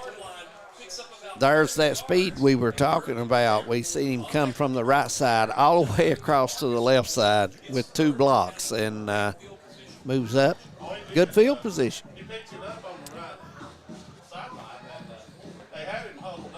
It looked like Moody. First down, 49-yard line, just short of midfield. Clay Estes, quarterback, senior for Bourbon County. He'll leave it off to Moody, swinging to the outside, cuts back, got him down for a yard loss at the 48. And on the tackle for Letcher was Miller, number 8. And he gets up a little soft there with the ankle, trying to walk that off. Moody will leave the lineup. Bourbon County, coached by David Jones. You UK fans remember David? Yep, Belfry football player as well. Returned to kick a punt, I believe it was, for a touchdown in the Liberty Bowl. Here's the pass, incomplete, high and incomplete. It'll bring up third down and 10.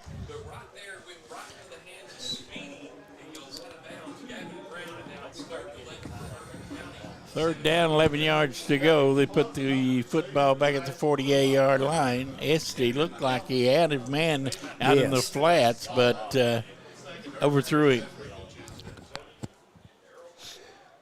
Boy, they certainly don't want to waste this real good field position to get this one underway, especially after falling behind 6-0. Esty, two to the right and 2 to the left. He backs up now.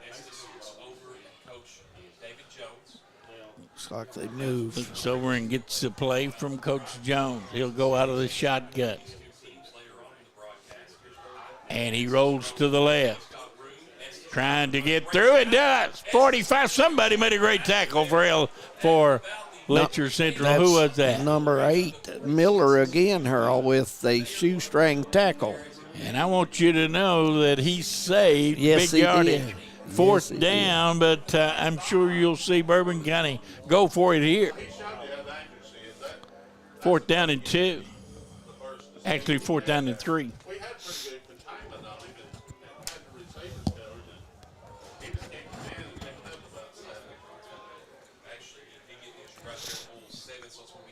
Fourth down and 3. Esty back to pass. Now quarterback draw up the middle. First down, 35. Well, smart play. They kind of spread the field, give him room, and the defense. I think that was a quarterback draw all the way. Yeah, absolutely.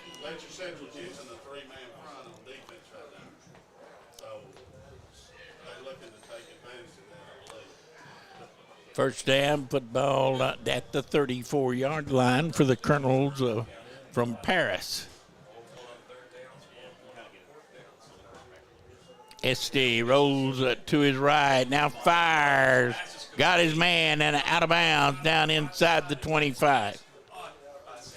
Good catch there by San Diego. Nice rollout. Good spin on the ball, Harold. Delivered a very catchable ball to his teammate. Esty threw that one pretty good, didn't he? He did indeed. Good spiral on it, and made it easy for his receiver. 5:52 to go. We are in. Somebody turn the lights off in the press box, and we're totally blind. Here's a little swing pass out and down inside the 15, and slow to get up. The defensive player number and 12. player.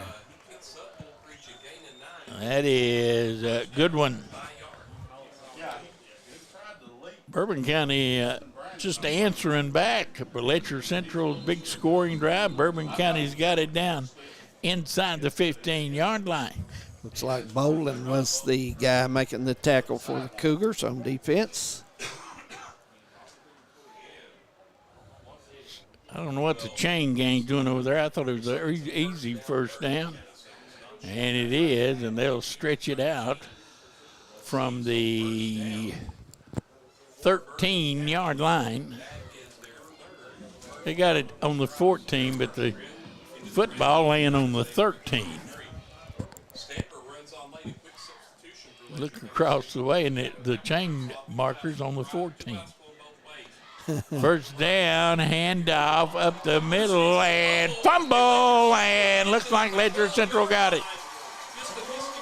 Boy, that'll take a lot of air out of your seals right there. March that thing all the way down.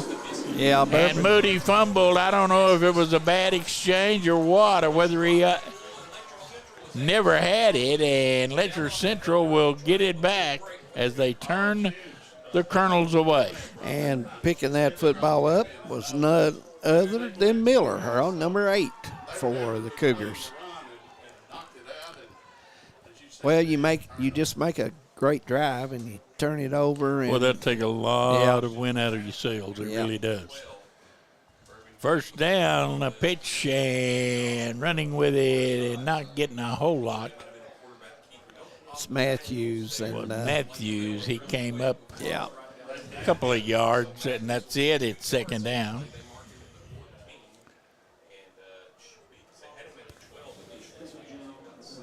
So Rodriguez got in on that tackle for Bourbon County, and Harold, you's right. We've ended up with a nice crowd on senior night at Letcher. Really good crowd. It really is. Slow arriving crowd, but a good crowd. Second down and 8. Here goes Little trying to get to the outside. Got a blocker in front of him, and they ride him down at about the 17. Little using that speed. He's just had a great season this year. Very impressive young man. Going to be about 3.5, 4 yards short of the first down. A big third down play coming up here. If you are a Colonel fan, need to stop him here, get the football back.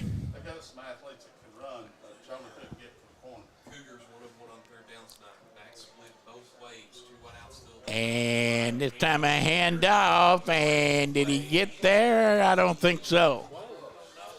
Looks like he may be about a yard short, it looks like. Yes.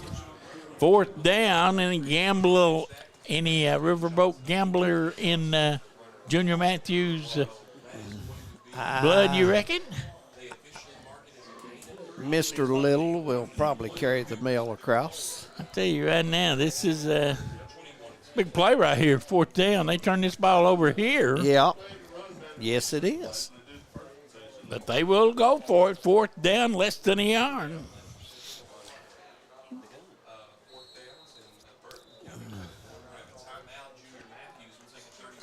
Now we have a timeout on the field. Yeah. 2:57 to go. First quarter, 6-0 Cougars. We'll be right back. My name is Jonathan Wilder. For years, myself and Ryan Mosley were litigation attorneys at 2 of Kentucky's busiest law firms. We've joined together with one goal in mind: provide the highest level of legal representation possible to Eastern Kentuckians injured in car wrecks and by acts of negligence. Here at the Wilder Law Firm, we are East Kentucky's trial team.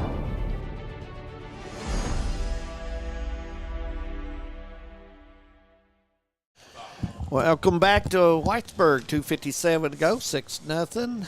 Earl, are you going to put Little on the center and go for the sneak? Well, I would. If I'm going to go for it 4th down and I'm less than a yard, I wouldn't start him 5 yards behind the line of scrimmage. But, that's what they've done all year long. They're not going to change now.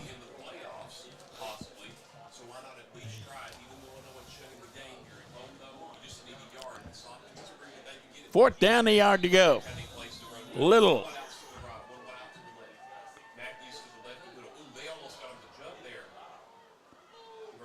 And they may be trying to draw him off. And there's the flag. And it will be. And now you got to fourth punt down, the football. and now they will punt the football away. And I think, I think that's the right thing to do. Yes.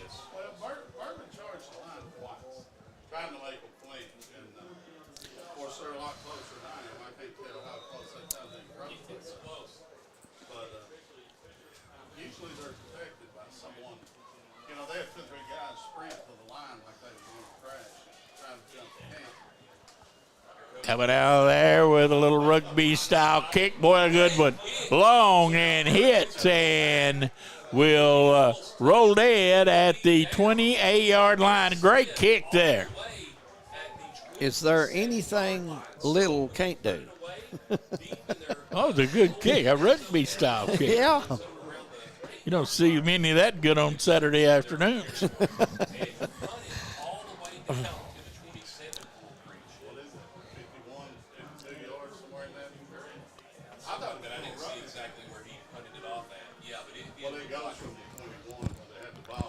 Cougars, I believe, next week, Earl, will face Knox Central in the playoffs. And if they win, that was a 52-yard punt. Yes, right there. that was a good punt. Back to pass, Esty, complete, and not a whole lot up to the 30. I'll give you forward progress to the 31. Maybe it'll be second down. Brown with a tackle for the Cougars. SD fired that out to Santiago. Nice pass. A very quick pass right in the letters. Rapidly moving first quarter, 2:19 to go in the clock runs. What is it? 4 wide outs to the left and 1 to the right. Look for a quarterback draw. No, it's a screen to the outside and 41 maybe. They're going to be maybe a yard short of the first down.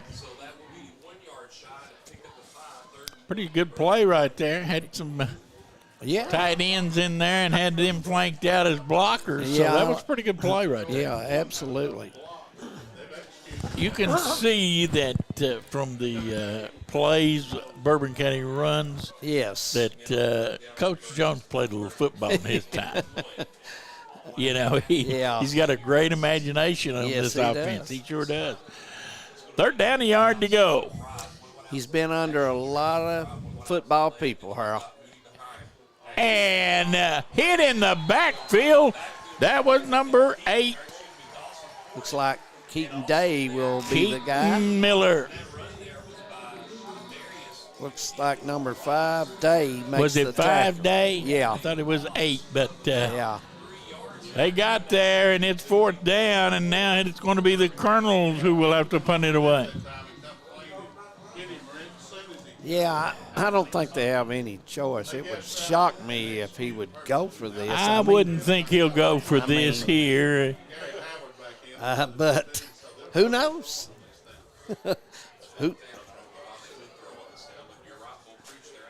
Fourth down, and looks like they're going to go for it. Jones across the way as Esty backs up and looks over toward his head coach. 4 seconds on the clock, and they're going to take the delay of game. And now they're going to get a timeout, I believe. Yes, it is timeout. I wouldn't think you would take a delay of game there. Why back yourself up 5 yards when you're that deep anyway? But it is timeout with 23 seconds to go. We'll keep it right here and remind everyone that this is the final game of the year, and we have yet to be notified about any postseason games. So we'll just have to wait and see. Yeah, you got to check the schedules out, see if there might be a good contest, a good game. But, sometimes those first-round games in the playoff are pretty lopsided most of the time. Most of the time, I'll say that. What was the big kid that transferred from Knox Central to North Laurel? He's about 6'6". He's tight end. UK's recruiting him in football as a tight end. But he moved to play. They're going to go for it. Esty throws it incomplete. He had his receiver, but his pass went behind his receiver that time. Boy, very big surprise there, and it's going to be first down, Letcher Central at the 33-yard line. 20 seconds to go here in the first quarter. 6-0 Cougars. And who knows, Mr. Little. In the instance here where Bourbon County went for it and Letcher Central didn't. Letcher Central, Bourbon County's playing for nothing except to try to get a win. They're not going anywhere. Things is not going to go well. Handoff up the middle and touchdown for Letcher Central, number 7, Jonah Lee. Little has so much speed and strength, and he's just got a great football Well, that head didn't on him. take long, did it? No, it did not. 14 seconds to go, and let's see if Letcher Central will go for 2. I would think so. Boy, I tell you, after he takes that first step, it's off to the races. Off to the races. 12-0. Bourbon County went for it on 4th down, didn't make it. Letcher Central scores on the first play, and now they hand it off to Matthews and add 2 more to the scoreboard.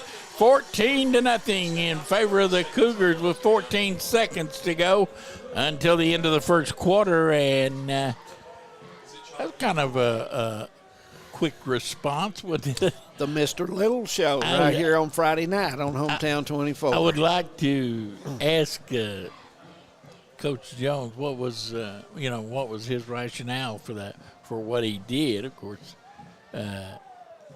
obviously he thought he had a play drawn up that could get the first down. He did not. No, the play was he did have his receiver there, but the ball was through behind him, and he had to turn back around and just did not have a chance at it. And so that was a big gamble.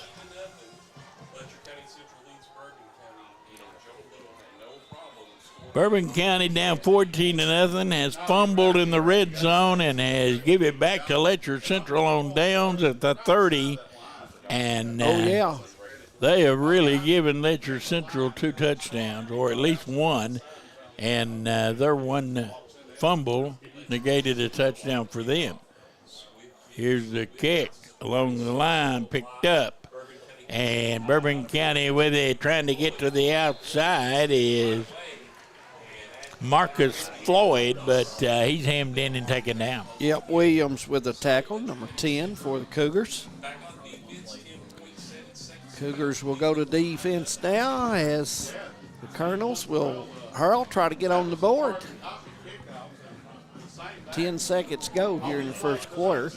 You're right, this first quarter has went by pretty quickly. Jonah Little, a senior, has scored both touchdowns For the Cougars. This young man can play somewhere to the next level, no question. Here's the little screen to the outside. Got blockers out there in front and a first down all the way up to the 40-yard line.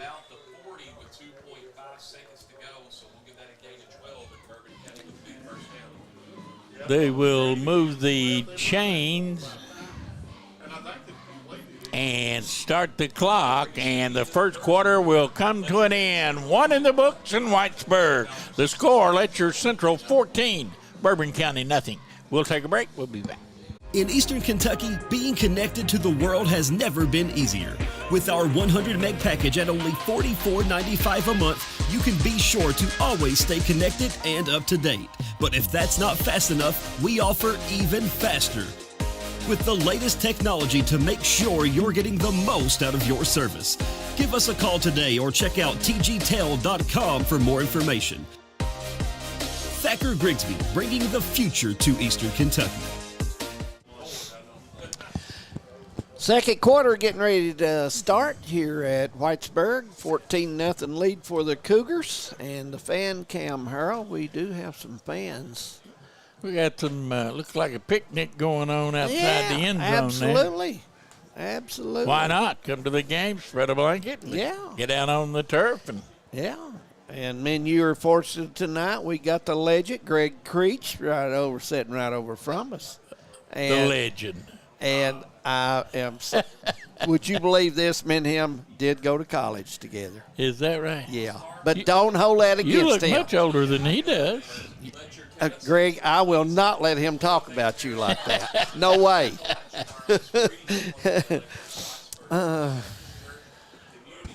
14-0 as we head to the second quarter, and really not so much that Letcher Central is dominated as it has been. Letcher Bourbon County has simply made too many mistakes. They have really gambled, and the big turnover they had on the fumble, and that was a big gamble when Cougars scored. Yeah, not one that I would have made, but then I'm not the coach.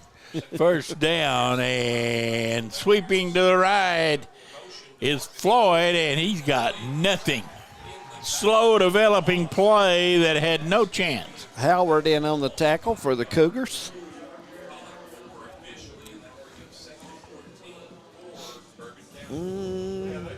Cougars with the loss last week, but they have come back. They have a lot of emotion tonight with the playoffs just around the corner. It's senior night, so these guys want to, they want to go out in style, and right now they're up on top 14-0. And make a Hyman game of the week from Whitesburg. And we may say Junior Matthews and his coaching staff, an excellent season this year. Done very well. And it ain't over yet. And that is correct. Back to pass. Esty now turns it upfield and slides down at the 40. Not much there, maybe 4. Third down, about 11, looks like. Yeah, man, move that all the way back 12. To the 38-yard line.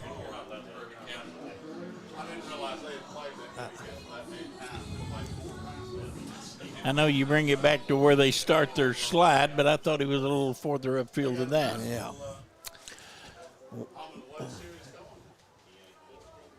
Third down. These two teams played last year, and Bourbon County defeated the Cougars at Paris. Esty fires it incomplete, intended for his wide receiver out about the 40-yard line, and it's going to bring up fourth down. And I think you'll see the Colonels punt this away.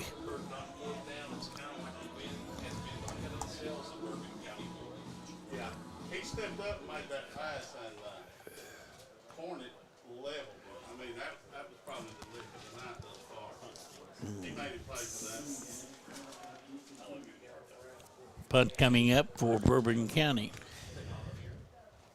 Brown will be back for the Cougars, number 2, around the 30-yard line to receive the football.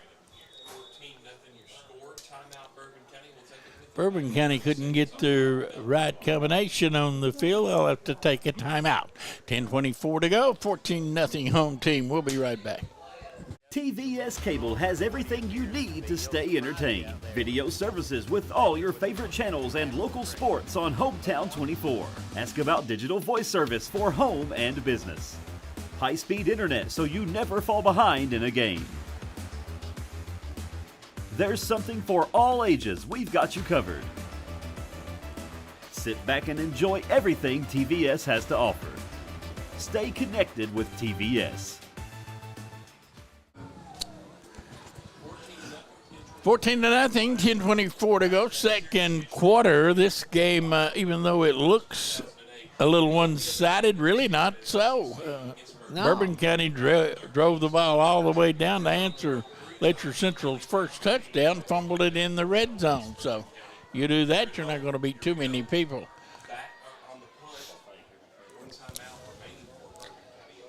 Brown back for the Cougars.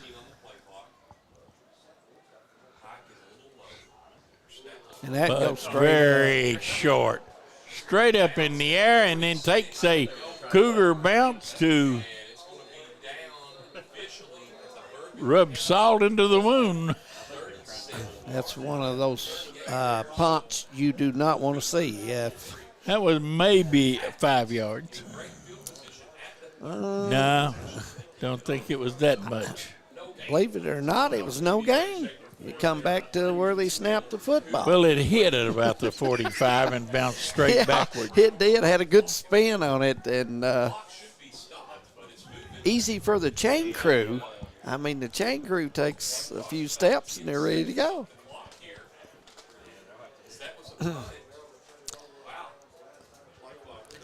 See if Cougars go in there. They've not had to so far tonight. Little gets it off with 1 second on the play clock. Down rolls to the left, fires it for the end zone, and it is picked off. Yes, it is. That ball had a lot of air under it, and two of the Colonels down there, and you knew that that play was not destined to be successful. Yeah. I didn't get the number of the Colonel that intercepted it, but it was intercepted down inside the 5. Boy, Jonah Little. Yeah, I thought going for the downs. Well, he had his receiver, he just didn't get it out there for him. You know, you're not going to complete that pass when you put that much air under it and give right. A team like Bourbon County with closing speed on the football. They're going to get back there.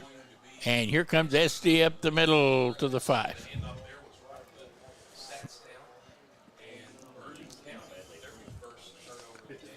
And too many athletes on the field for that pass to have been completed. Number 80, Cooper Bailey, in on the tackle for the Cougars. You said earlier that Alice Lloyd had a tryout today? They had a showcase tryout. They had girls from the region here come over. And how many did they have? Oh, they had a pretty good crowd over there. They had a pretty good crowd. They were probably in the neighborhood of 20 to 25 players that showed up for that.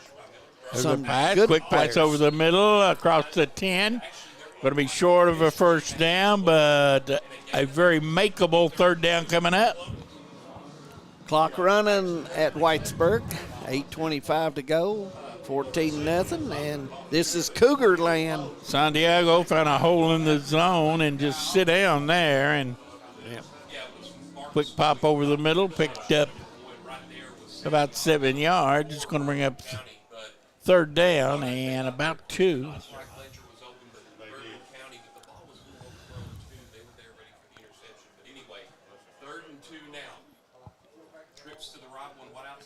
Esty back, quick pass. Wide receiver screen to the outside. I think he got there. I believe he did. Yep, officials moving the chains. So made a good run to 10. get that thing. Yep. He only needed a couple of yards, but he had to battle to get that. Right, Derek Bolin and Kentucky Farm Bureau first down here at Cougar Stadium. And we may say it is a beautiful place to come and play high school football. One of my favorite places to come to right here. Class place. Good accommodations for the press and beautiful facility here. Good football fans as well. First down, Bourbon County. It's the quick pass to the left. Got his man outside. All that speed. 30. Out of bounds at the 40. Number 13, Josh Moody. Boy, when he broke the crease, he was absolutely Letcher Central lucky. They had the angle on him to get him out of bounds, but he showed great quickness. Williams, number 10, got to get credit for the tackle as he pushes him out of bounds.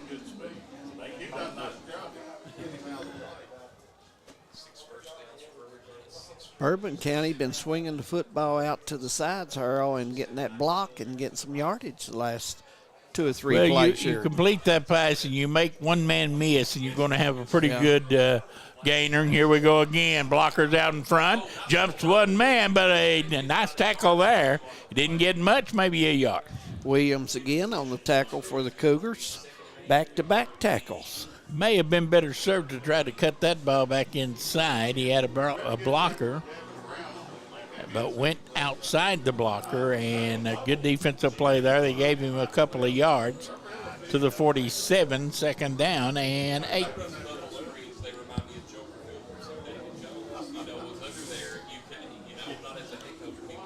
This drive started all the way back inside the 5-yard line. Bourbon County on the move with 6:30 to go till half.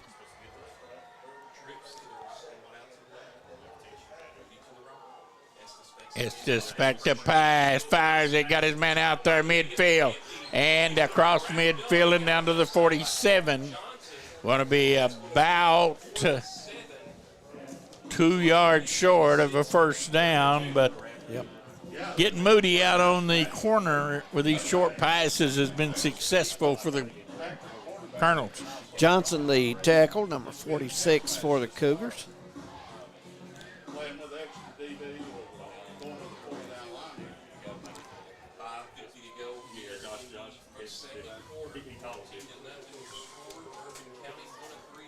Esty has no one in the backfield with him now. He's back there all alone. And he rolls to the right, fires it long. Got his man out of bounds. And Floyd pulled it in inside the 15-yard line.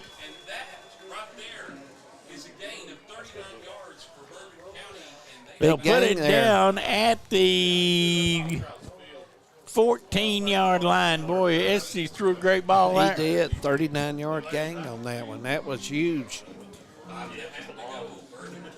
I mean, we knew they had good speed, Harold. We knew this young man could throw the football. It's just been decisions that they've made have got them behind 14-0. Well, that fumble it killed them in the first drive when they were going in to tie this game up or possibly take the lead. Yeah. Really put them behind the 8 ball. Estes now has a running back in the backfield with him. That's Moody. And Estes goes back to the air, complete down to the 10. Not a whole lot. Looks like we have And looks like we've got an injured player. That ball was complete down to the 10. Miller ran on the tackle for the Cougars. Well, he took a shot there, didn't he? Yes, he did. He was trying to bring the football in and wrap. And while he was doing that, he had no protection. He was, left his body open. So hopefully he'll be all right.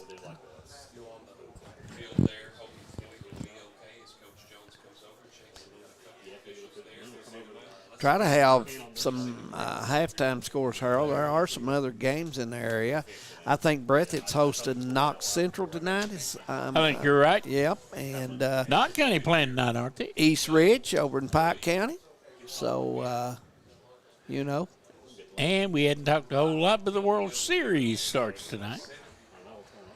And your pick? Oh, I like Houston.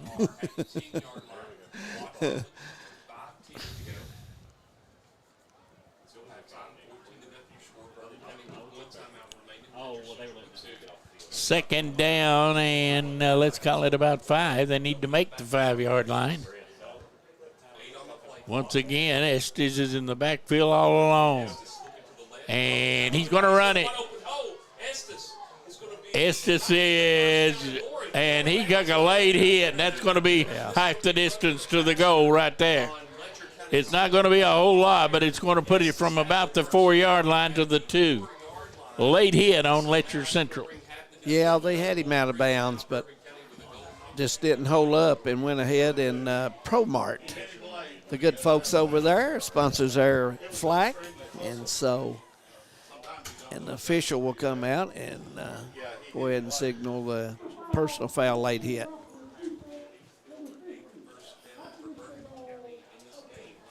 Number 50, Dawson Cornett, was the guilty party. Half the distance to the goal. It's going to be down around the 2.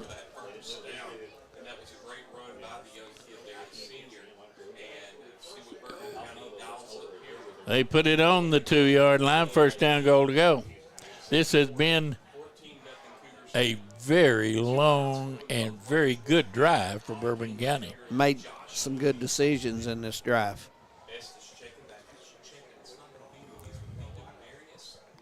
4:51 to go, and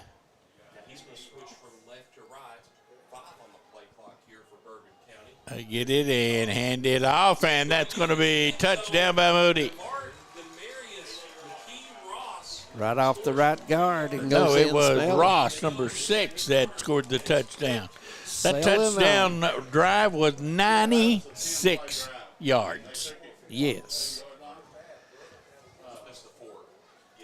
96-yard touchdown drive, and Letcher Central unable to defend the pass, and so they will go for the extra point. We watched this young man during pregame. He was kicking field goals from 40 yards. Christian Arnold out to do the honors on the extra point. Snap back, good one, kick up, and what do we got? Looks like we have the defense who encroachment on the defense, Harold. Nope, beyond the defense. A little too soon. Offside, Yep. They'll make it half the distance from the 2 to the 1. They may go for 2 here. I believe it's an excellent opportunity. You get the ball on the 1 So and a they're half. going to put it down on the 1-yard line, and they'll go for 2. Absolutely. Why not? 4:50, second quarter, 14-6. Bourbon County going for the 2-point And this try all here. started when Little was picked off inside the 5. And Estes, I don't think so. Still on his feet. He's still battling, but he is not going to get there. Quarterback sneak to no avail. And it is 14-6 in favor of Letcher Central, with the kickoff coming up at 4:50 to go. And David Adams, to say that was a big drive and Yes, got him it back was. in it would be an understatement. And that is true, Harold. It was a good drive and some smart decisions on offense there by Bourbon County. And Cougars will get the football back here, and try to get, they've got 450, they can get an opportunity. Plenty of time to take it down for the 6th to get some more points on there. You know, you got to think maybe Letcher Central got a little bit greedy there, trying to go for the whole ball of wax on the first play after getting the short field on the punt. And Bourbon County, with all that quickness in the backfield, they intercepted the pass, and it was a 94-yard drive. And Estes was he was great on that drive, wasn't he? Well, your passes, when you do make those the ball can't lay up there, not with their speed on defense. Here comes the Cougars. That's Williams, and he'll go left side. That's Smith. Coming up the middle of the field, and he is hit at the 45, driven down. Williams with Boy, a good he took a lick there. And Smith brings it back, and good field position for the Cougars. And plenty of time to do what they need to do, run the football. Number 12, Goodwin, shaking up a little bit for Bourbon County.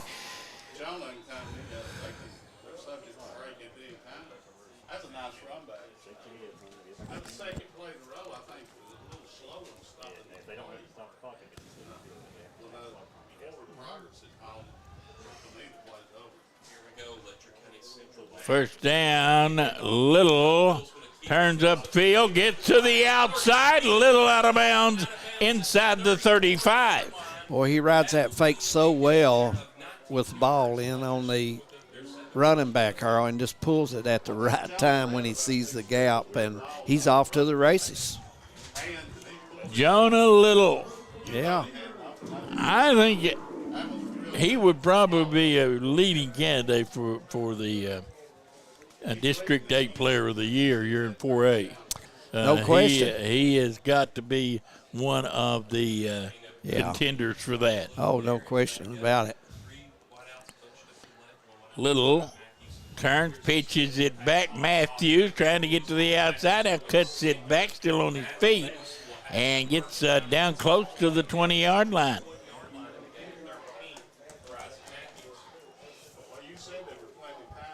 Goodwin in on the tackle.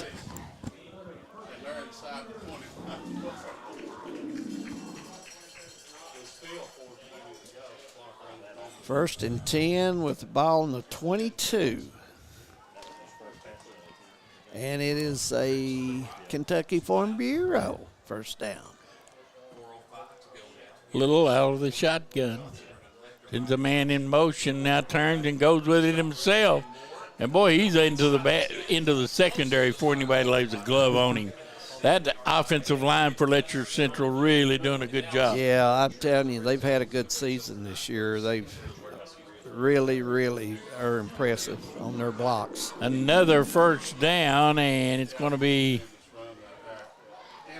first and goal. And that's a back-to-back Kentucky Farm Bureau first down. We got to get first down, goal to go. Football down at about the 7. Here goes Little, and this time they get him at the 5.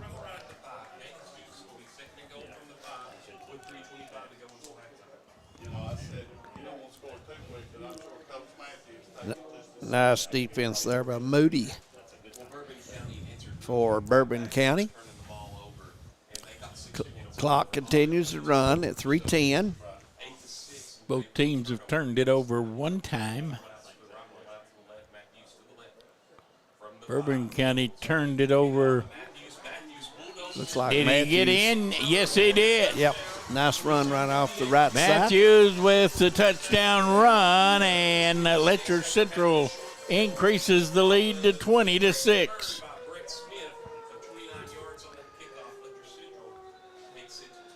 Cougars an opportunity here to get the extra point on, and looks like they may be going for 2. I don't see the extra point kicker out, so they're going to line up, Pearl, and try to put 2 more on the board. Little, let's see if he will keep it himself. He will, and he will get it into the end zone. Boy, that zone read, he runs that to perfection, and Absolutely. It is 22-6. 2:58 to go until halftime. No matter what town or community you live in, there's a Tim Short dealership nearby. That's because our family of dealerships are dedicated to serving the folks throughout Eastern Kentucky. Our employees are your friends and neighbors, helping to support the local economy and provide safe and affordable transportation to everyone that shops the family of Tim Short dealerships. Our entire inventory can be found with a click of a button at timshortautogroup.com. Visit us online and join the thousands of customers that took the short drive to satisfaction today. We're back as Letcher Central will kick off. 2:58 to go until halftime. We were talking during the break. Boy, Jonah Little runs the zone read about as good as anybody we've seen. I tell you, Harold, to be honest with you, out of our last 2, 3, 4 seasons, this kid is right up at the top with anybody. He's a senior and somebody that's not that looking for a veer-type quarterback. That ball is turned over, and I believe Letcher Central has it. They do. At the 40-yard line, onside kick. And that thing hit the chest of a Bourbon County player, popped right straight up in the air. And Letcher Central can really put some distance between them and the Bourbon County Colonels if they can score here. Yep. Second turnover of the game for Bourbon, and 22-6, and you get one here, and it will looks hurt. like it hit with a Bourbon County player right in the chest and popped straight up. Yes. I don't understand why the clock's running, but now they finally stop it. And it should be 2:16, to be honest with you, but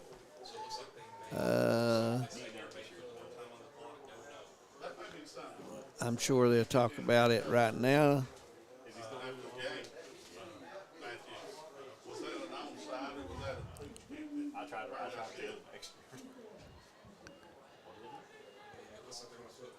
He put some time back on it. Yeah, they're Couldn't gonna hear put what some he time. said. 2:48.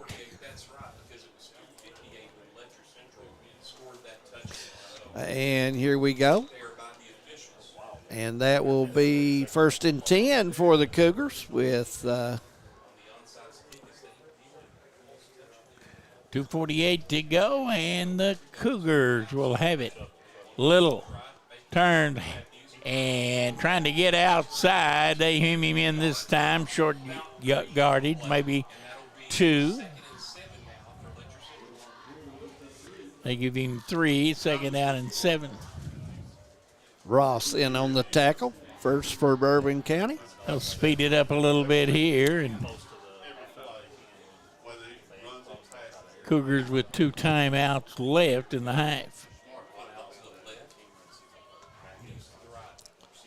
They'll turn and pitch it back, and Matthews is caught behind the line.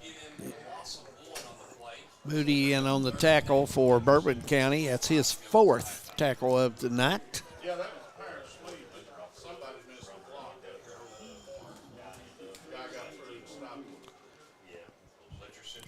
Third down. Cougars with 2 timeouts remaining. And they're taking their time. And now they're going to stop the clock and use one of those timeouts. 1:44 remaining, 22-6 in favor of the Cougars. We'll take. When it comes to your family's health care, making the right connection is easy with just a call, click, or visit to one of Mountain Comprehensive Health Corporation's clinics serving Eastern Kentucky and Southwest Virginia. Our providers cover the full spectrum of medicine for the whole family, as well as specialty and support services such as pulmonary, optometry, dentistry, and podiatry, plus on-site labs, x-rays, nutritionist, and more. Call today for an appointment or telehealth visit. Now accepting Virginia Medicaid. Mountain Comprehensive Health Corporation. Are you tired of the same old cell phone? Want a new phone, but really don't want to pay the hundreds of dollars up front for it? Appalachian Wireless has a deal for you. Get the phone you actually want instead of settling for a cheaper phone with the Appalachian Advantage plan. Instead of paying $600 or more for the best phone, simply pay the taxes up front and then a few bucks a month more on your monthly bill. Stop by your local Appalachian Wireless store or dealer today for more information. It's the better, simpler way to pay. And it's called the Appalachian Advantage because we are you. We are Appalachian Wireless. They're down 8 yards to go, 1:44 to go until halftime, and Little goes right back to pass, fires it along, got a man over the middle, and he has it, touchdown. Nice throw that time. Not much air on the football, and a good spin, and Little does his normal thing.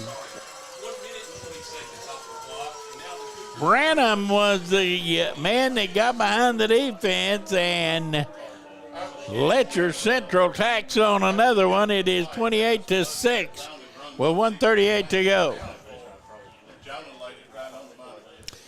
That's a nice pass, Earl. They will go for two.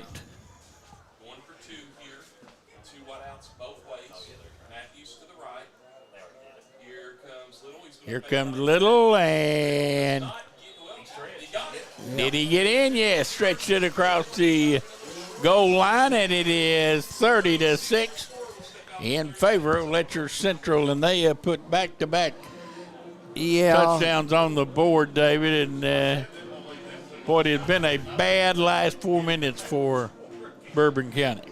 Bourbon County at times tonight has been their own enemy, Harold Mullins, no question.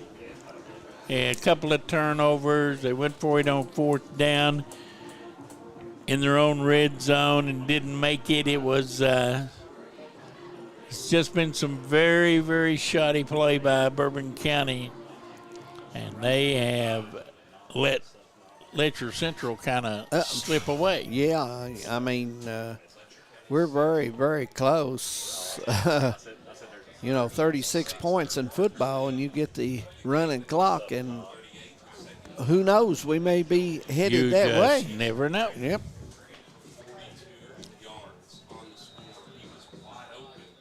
Looks like Little will do the honors of getting See what ready. they do this time. They got the onside kick back the last time.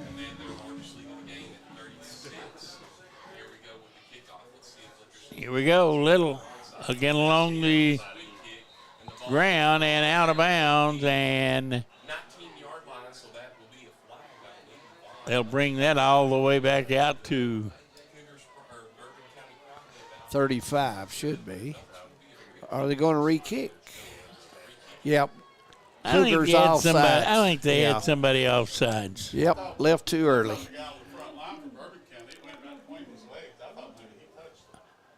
I think they're going to call offsides, but I would imagine couldn't Bourbon County decline that and take the ball up at the 40? Evidently not. We'll do it again, 35-yard line.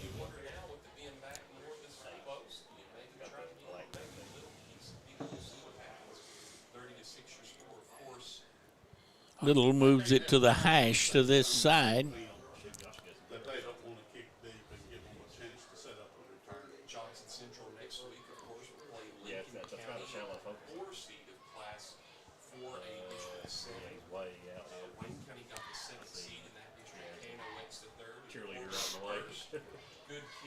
Here's the kick right down the middle. That's going to roll all the way inside the 10. They'll pick it up there, trying to get the outside, and he is hemmed in. Nowhere to go, and Bourbon County, once again, does a very poor job of protecting the football on the kickoff. Yeah, it's a good move by Little as he kicks it deep, Earl, and they're not really prepared for it. One timeout left for Bourbon up. County. And a like number for Letcher Central.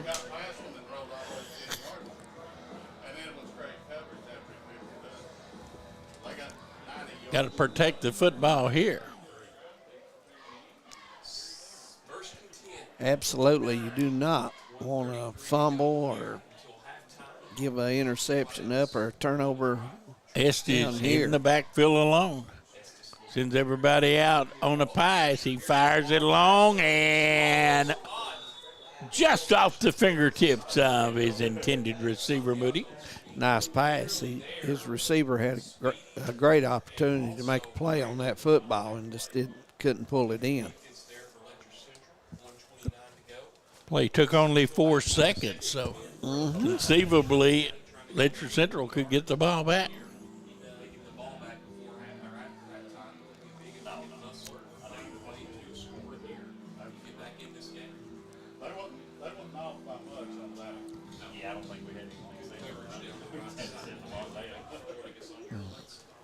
Bank of Hyman, game of the week, right here from Cougar Field. My first trip to Letcher Central this year. And off up the middle, good running room there, across the 20, and a first down. Your first trip, but you've been traveling. That was a Moody, number 13. I mean, you've been on these, you've been to Maine. Yes. You've been out west, and, I have had an eventful fall. You have. You have indeed.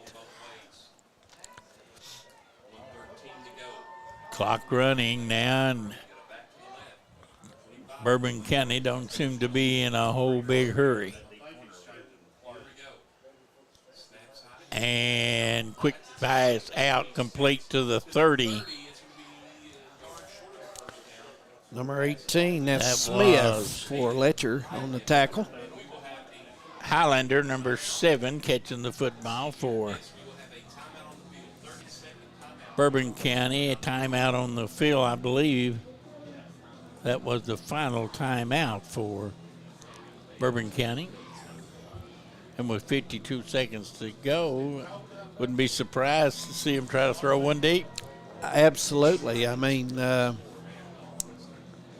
I noticed earlier they're very capable of the long throw, Harold. So you have nothing to lose, especially you're down 30-6 and just seconds till half.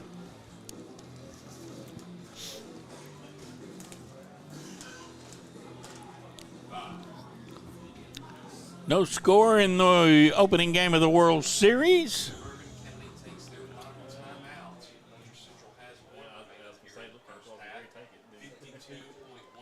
Middle of the second inning, Astros and Phillies in game 1 of the World Series.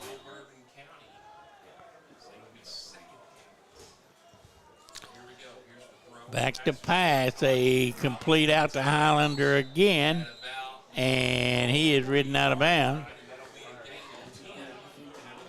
Out to the 40 and a first down. Combs in on the tackle for Cougars. College football tonight under the lights on a Friday night. It is East Carolina leading BYU 7-3. And Louisiana Tech leads Florida International 10-0. Here's the pass complete and out to the 45. Evidently he dropped. Did he drop that ball? Evidently so.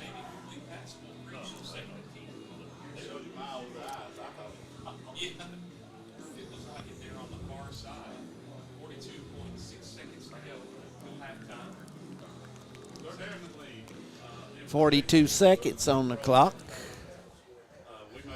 Seemed like the last 3 minutes of this quarter has been as long as the whole first half. It is kind of dragged, hasn't it? Yes. We've had a lot of scoring. Bourbon County and Letcher Central 2 touchdowns. And that pass is incomplete.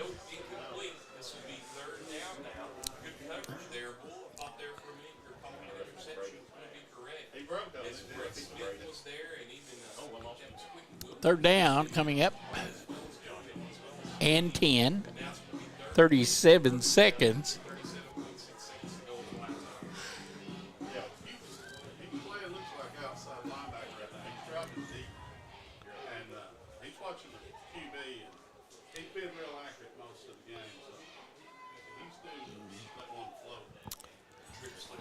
Third down, and Estes, 3 wide outs to the right, 1 to the left. He rolls to the right, now fires it. Got his man out close to midfield. Let's see where they mark the forward progress to. Looks like Bourbon County. Yeah. 4th down, they'll go for it. Well, I thought he got a bad spot, but over the middle, intercepted and dropped. Jonah Little. He'll never have an easier interception in his life. That was Christmas. Right in the old bread basket. It was indeed. Jonah had green grass in his eyes. And he saw it. And looks like we've got a flag on the left side. And we'll see what that is.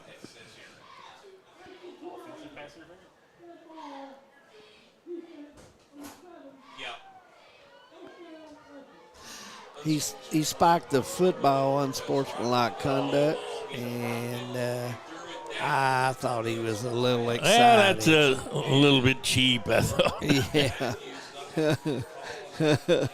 That is delay a game when you do that, but that's a little cheap. He was a little frustrated himself for dropping that football, and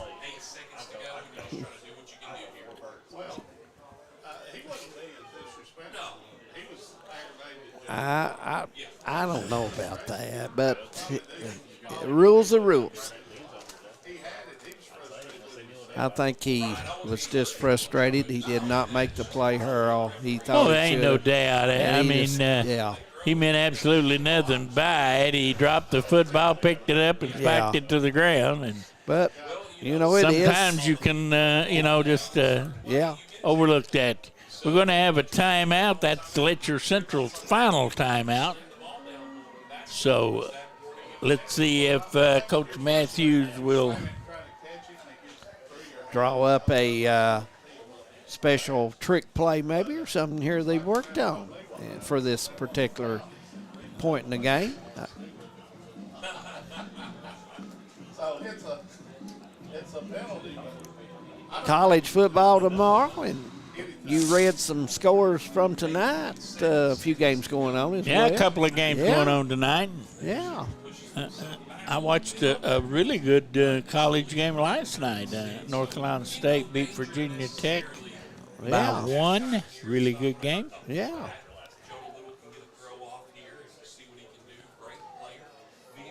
First down, and with 8 seconds to go, let's see what Jonah Little draws up. And I think they're just going to go to the... Took a knee. You time out and took a knee. But anyway. Halftime at Whitesburg. It is 30-6, Letcher Central. We'll take a break. We'll be back. The Man Toyota at the half coming up. Nestled in the mountains of Appalachia, along the Purpose Road, is a hidden gem, Alice Lloyd College. For 100 years, ALC has been providing opportunities. Opportunity to learn from the best. Opportunity to work for my education. Opportunity to serve my community. Opportunity to become a leader. Opportunity to find my life's purpose. Apply now to find your purpose at Alice Lloyd College. I believe in Kentucky. I believe in Kentucky. I believe in getting your hands dirty. I believe the best recipes are never written down. I believe in fried chicken, cornbread, and soup beans. I believe in the cards. I believe in cats. I believe in insurance coverage that helps you sleep at night. I believe in always carrying an umbrella. I am Kentucky. I am Kentucky. Contact Derek Bowling, your Kentucky Farm Bureau agent in Hazard. Carlin's home loan experience will be music to your ears. Carlin knows home loans like he knows his favorite song. And he puts all that experience to work at First Federal Savings and Loan of Hazard. So if you think a home loan is complicated or difficult, Carlin looks forward to changing your tune. First Federal Savings and Loan of Hazard. Your hometown friends. Your hometown bank. Member FDIC. Equal housing lender. Hi, I'm attorney David Johnson. You may recognize me from some of our other ads, but injuries from an auto accident are no joking matter. With over 25 years of experience, our offices have the resources and expertise to go head-to-head with big insurance. While most of our cases get resolved without going to court, trust me, they know if the attorney you choose will take it this far. Either way, our clients get paid. So for all your legal needs, get the pros on your side. For over 100 years, the Bank of Hyman has been committed to serving our community and serving the future of our families, homes, and businesses. With our new convenient online banking, viewing your account balance and history, transferring money, and paying bills has never been easier or more secure. And with the construction of our new headquarters, we've renewed our promise to Hyman to stand by our customers even in troubling economic times, because we're not just your bank, we're your neighbors. That's the Bank of Hyman. Log on to www.bankofhyman.com or give us a call at 606-785-3158.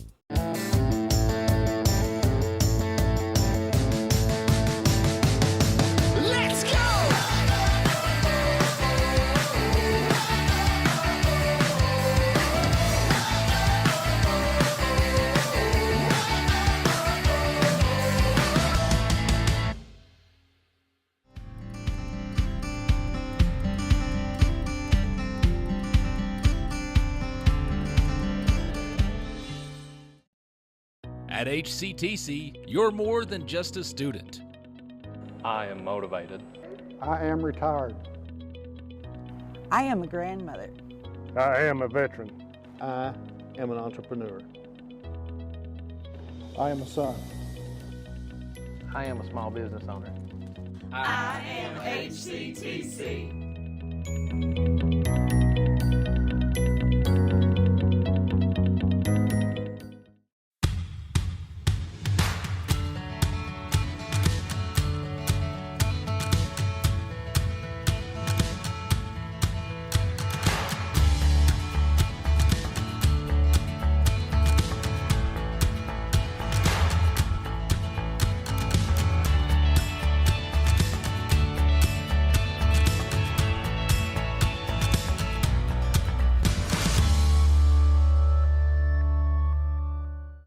Some may see you as victims, and no doubt you have lost much and endured even more.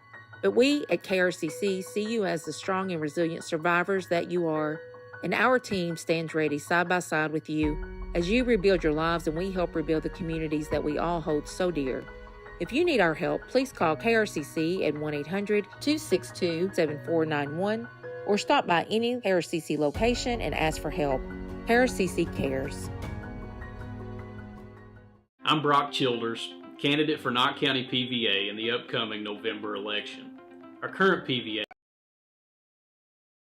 Some may see you as victims, and no doubt you have lost much and endured even more. But we at KRCC see you as the strong and resilient survivors that you are, and our team stands ready side by side with you as you rebuild your lives and we help rebuild the communities that we all hold so dear.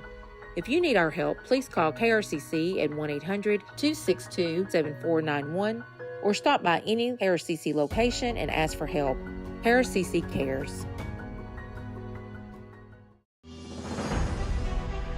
My name is Jonathan Wilder.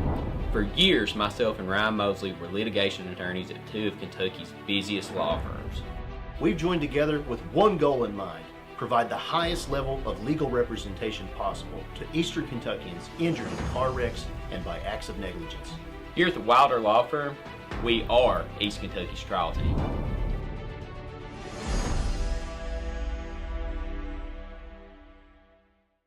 In Eastern Kentucky, being connected to the world has never been easier. With our 100 meg package at only $44.95 a month, you can be sure to always stay connected and up to date. But if that's not fast enough, we offer even faster, with the layest technology to make sure you're getting the most out of your service. Give us a call today or check out tgtel.com for more information. Thacker Grigsby, bringing the future to Eastern Kentucky. TVS Cable has everything you need to stay entertained. Video services with all your favorite channels and local sports on Hometown 24. Ask about digital voice service for home and business. High-speed internet so you never fall behind in a game. There's something for all ages. We've got you covered. sit back and enjoy everything TVS has to offer. Stay connected with TVS. No matter what town or community you live in, there's a Tim Short dealership nearby. That's because our family of dealerships are dedicated to serving the folks throughout Eastern Kentucky. Our employees are your friends and neighbors, helping to support the local economy and provide safe and affordable transportation to everyone that shops the family of Tim Short dealerships. Our entire inventory can be found with the click of a button at timshortautogroup.com. Visit us online and join the thousands of customers that took the short drive to satisfaction today. When it comes to your family's health care, making the right connection is easy with just a call, click, or visit to one of Mountain Comprehensive Health Corporation's clinics serving Eastern Kentucky and Southwest Virginia. Our providers cover the full spectrum of medicine for the whole family, as well as specialty and support services such as pulmonary, optometry, dentistry, and podiatry, plus on-site labs, x-rays, nutritionist, and more. Call today for an appointment or telehealth visit. Now accepting Virginia Medicaid. Mountain Comprehensive Health Corporation. Are you tired of the same old cell phone? Want a new phone, but really don't want to pay the hundreds of dollars up front for it? Appalachian Wireless has a deal for you. Get the phone you actually want instead of settling for a cheaper phone with the Appalachian Advantage Plan. Instead of paying $600 or more for the best phone, simply pay the taxes up front and then a few bucks a month more on your monthly bill. Stop by your local Appalachian Wireless store or dealer today for more information. It's the better, simpler way to pay. And it's called the Appalachian Advantage because we are you. We are Appalachian Wireless. Nestled in the mountains of Appalachia, along the Purpose Road, is a hidden gem, Alice Lloyd College. For 100 years, ALC has been providing opportunities. Opportunity to learn from the best. Opportunity to work for my education. Opportunity to serve my community. Opportunity to become a leader. Opportunity to find my life's purpose. Apply now to find your purpose at Alice Lloyd College. I believe in Kentucky. I believe in Kentucky. I believe in getting your hands dirty. I believe the best recipes are never written down.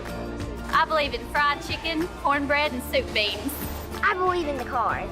I believe in cats. I believe in insurance coverage that helps you sleep at night. I believe in always carrying an umbrella. I am Kentucky. I am Kentucky. Contact Derek Bowling, your Kentucky Farm Bureau agent in Hazard. Carlin's home loan experience will be music to your ears.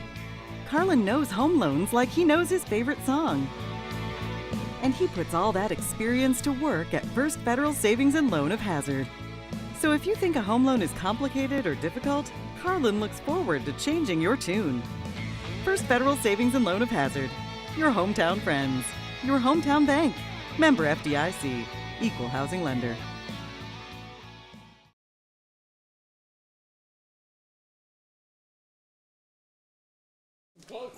And welcome back here to Letcher County Central High School at Whitesburg, Kentucky, where we're at the half. Letcher County Central leading Bourbon County 30-6 here at the half. Other scores around there, and now Central trailing East Ridge 30-0 at the half over there in Pike County. And also we would like to remind everybody that this is week 10 of the football season, so the playoffs will be starting next week. And if there's any game comes up, we'll be sure to let you know about that situation, about a game coming up in the playoffs. As of right now, we don't really know the full schedule. Ordinary, we know the Cougars will take on Knox Central, and that game will be played here as one of the home games in the area next week. And we're just about 4 minutes and 55 seconds away, Harold, and you look at this game that with the Cougars in Bourbon County, and it looks like the mistakes and the turnovers has just put Bourbon County out of, in a very hard predicament opportunity to try to win this football game. Well, they kick the ball off, and Letcher Central goes right down the field without any problem, puts it on the board, misses extra point, 6-0. Bourbon County gets the ball, they drive it right down inside the 10-yard line and fumble the football.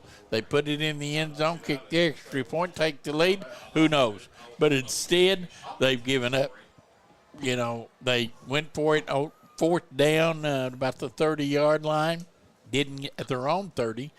Didn't make it. Gave Letcher Central a short field, and boy, you just don't give good football teams that kind of opportunities and beat them. And right now, Letcher Central, this game could very well be a very close game, except for the fact that Bourbon County has just made too many mistakes. Yeah, and on the Cougar side, Jonah Little is doing what he normally does, good decisions with the football, and he's what a season he has had. And Earl, I think a lot of talk around by other coaches and other people and fans of the game, I think Jonah Little can go to some football team and be an asset at the next level.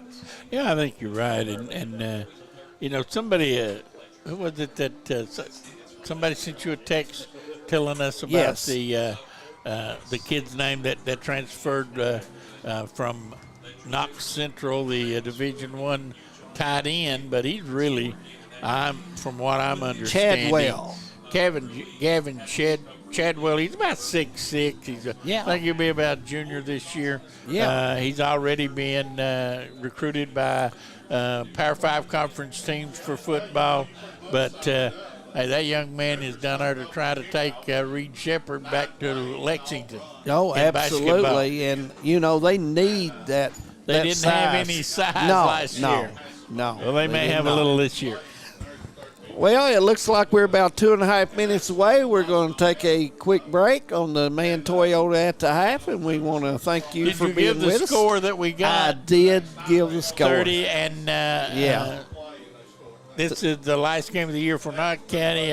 Right. I think we really should tip your hat to Coach Mullins. Yeah, he's worked kids. You know, they've won what, 3 games? 3. And that's probably more than they thought they would going in. He's done a good job. He's kept the interest level up. The times that we were there, they were good crowds. And with the renovation getting started on the football field and a district championship 8th grade team coming up into high school. Just keep pushing. I just think Coach Mullins has got it headed in the right direction. Absolutely. Keep pushing. 1:38, and we'll take this quick break. And thank you for joining us at Man Toyota at the half. That's Harold Mullins and Dave Adams, and we got more Bank of the Hyman Game of the Week coming up when we come back. Carlin's home loan experience will be music to your ears. Carlin knows home loans like he knows his favorite song. And he puts all that experience to work at First Federal Savings and Loan of Hazard. So if you think a home loan is complicated or difficult, Carlin looks forward to changing your tune. First Federal Savings and Loan of Hazard. Your hometown friends. Your hometown bank. Member FDIC. Equal housing lender. Hi, I'm attorney David Johnson. You may recognize me from some of our other ads, but injuries from an auto accident are no joking matter. With over 25 years of experience, our offices have the resources and expertise to go head-to-head with big insurance. While most of our cases get resolved without going to court, trust me, they know if the attorney you choose will take it this far. Either way, our clients get paid. So for all your legal needs, get the pros on your side. For over 100 years, the Bank of Hyman has been committed to serving our community and serving the future of our families, homes, and businesses. With our new convenient online banking, viewing your account balance and history, transferring money, and paying bills has never been easier or more secure. And with the construction of our new headquarters, we've renewed our promise to Hyman to stand by our customers even in troubling economic times, because we're not just your bank, we're your neighbors. That's the Bank of Hyman. Log on to www.bankofhyman.com or give us a call at 606-785-3158.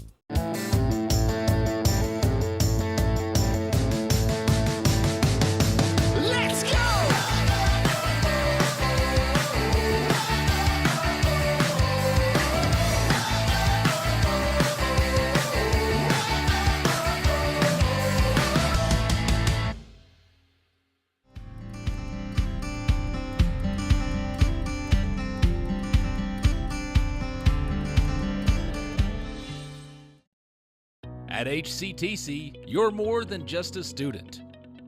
I am motivated. I am retired. I am a grandmother. I am a veteran. I am an entrepreneur. I am a son. I am a small business owner. I am HCTC.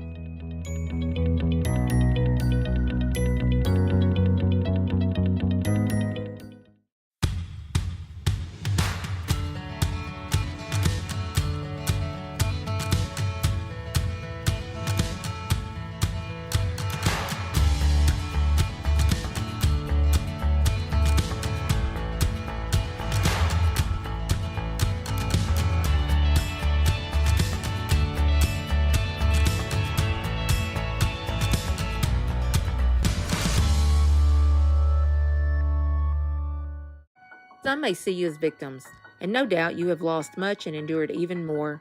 But we at KRCC see you as the strong and resilient survivors that you are, and our team stands ready side by side with you as you rebuild your lives and we help rebuild the communities that we all hold so dear. If you need our help, please call KRCC at 1-800-262-7491 or stop by any KRCC location and ask for help. KRCC cares. My name is Jonathan Wilder. For years, myself and Ryan Mosley were litigation attorneys at two of Kentucky's busiest law firms. We've joined together with one goal in mind: provide the highest level of legal representation possible to Eastern Kentuckians injured in car wrecks and by acts of negligence. Here at the Wilder Law Firm, we are East Kentucky's trial team.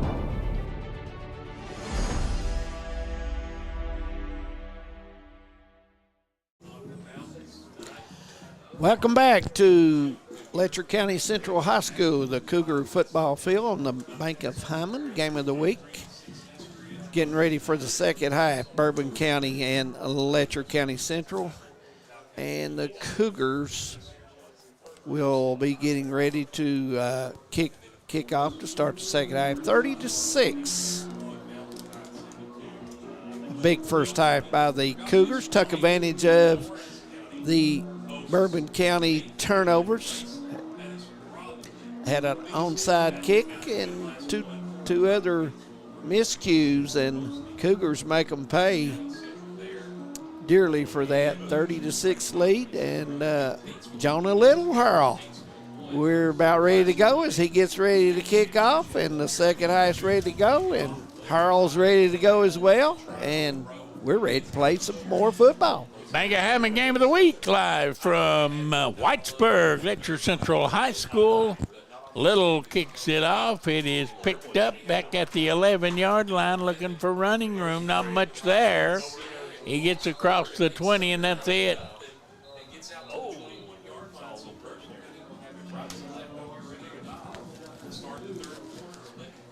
It'll be Bourbon County taking the football for their first offensive series here in the second half. Estes finds himself down by 24, so they're going to need to they're going to need to do some scoring. Yes, yes.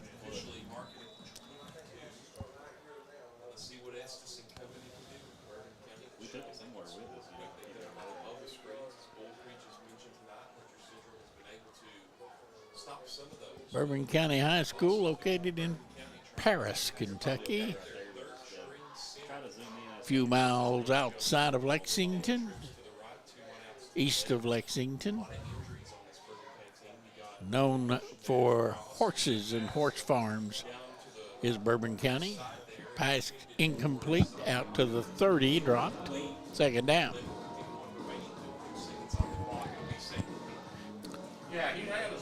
Nice country down in there. Oh, yeah. Absolutely. Beautiful country down in there.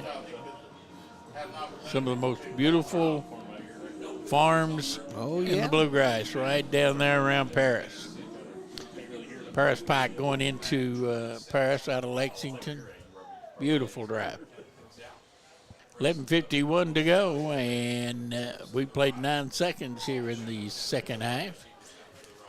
And Estes will come under center or will take it out of the gun, second down.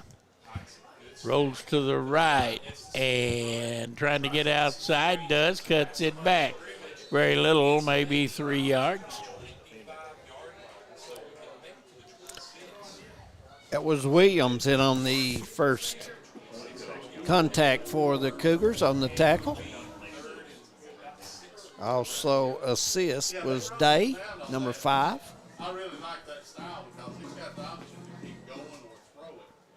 And he's looking downfield, pretty good coverage that time by the Cougars. They're down coming up. This time he'll send 4 wideouts to the left. And now he rolls the other way, trying to get outside. He'll never get there. He is upended at the 30. 4th down and baby 3.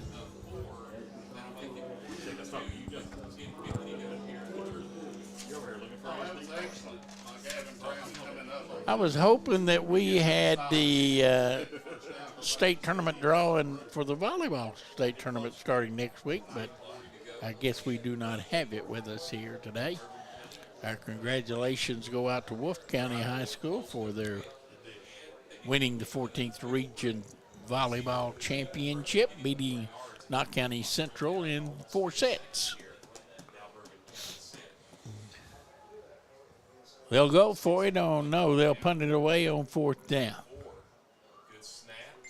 And this punt is high, and again it is short and takes a Bourbon County roll across the 40 to the 39-yard line. And that is where Jonah Little and company will take over for their first drive of the second half.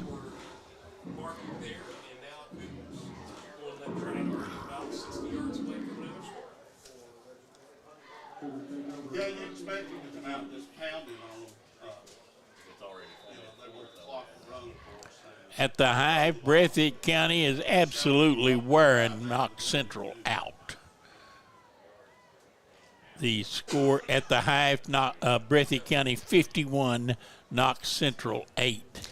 Well, that's going to be a running clock in Jackson. There is a handoff and a gain of about 6 up across the 45. It'll be second down and about 4 to go. If that score stays true, it looks like the Cougars next week, if get in that playoff game, to take it seriously hard at the start, Harold, and put that away and rest, have an opportunity maybe to rest some kids for the next week's game.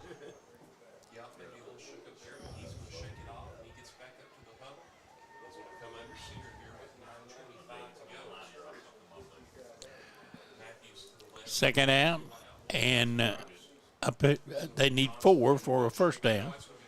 Little keeps it, and here he goes. He's going to be a yard short of that first down, I believe. He took a big hit right there, and he's slow getting up.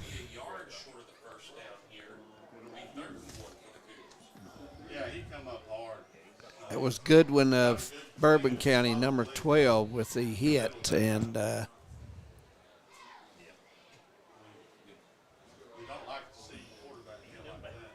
boy, he took a big hit right there, and I'm sure that Coach Matthews maybe will pull him back a little bit.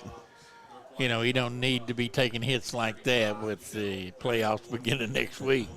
Third down the yard. This time he'll give it off, and a first down and more. A strong run as Campbell gets in on the tackle, but boy, he paid to get in on the tackle that time. As the big guy from Cougars. Was that Cody Johnson? 46? No, I thought that was 18 running the football. Brent Smith, maybe. Brent Smith, yeah. I tell you, him and Johnson both are good-sized kids, and you may be right. Johnson's lined up there now, and also Smith on the other side, or I think that is Matthews on the left side. He'll get it to Johnson again, and boy, there he goes, all the way down inside the 15. Johnson. Cody Johnson, 5'10", 185, a sophomore, carrying the mail for Letcher Central. and big, strong young man running the football. Yeah, that was a nice run. Showed a lot of Back-to-back runs by Johnson. And to be honest, looks like Bourbon County is having a tough time with a tackle, Harold, to be honest. Well, I mean, I don't know if I want to get in front of that big boy either. Here he goes again. This time they meet him in the backfield and wrestle him to the turf. Tackle. And here comes a flag again. Little extracurricular activities going on. If this is offsetting, let's see.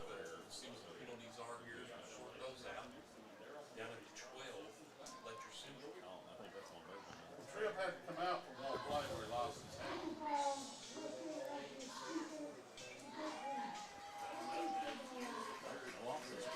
Personal foul against the defense. So that's going to be half the distance to the goal. And take it all the way down to the 6-yard line. Well, they're not even trying to fool him. They're just lined up. And John was having this hand to Kobe Johnson. He's just bull rushing right at him. First down, 6-yard line. Johnson again and tumbles into the end zone. Cody Johnson and Letcher Central moves it on out, leading 36-6. Johnson, 3 big, strong runs in that series. We have a player. Got a player down. Looks like he's up now. That was number 2 for Bourbon County, Cameron Santiago. Let's see if they'll go for 1 or for 2.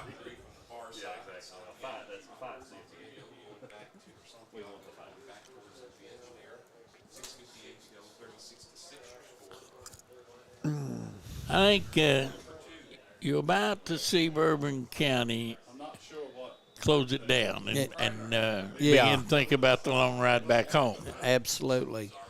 They've come to Letcher Central and been handled pretty easily here by the Cougars. They'll go for 2.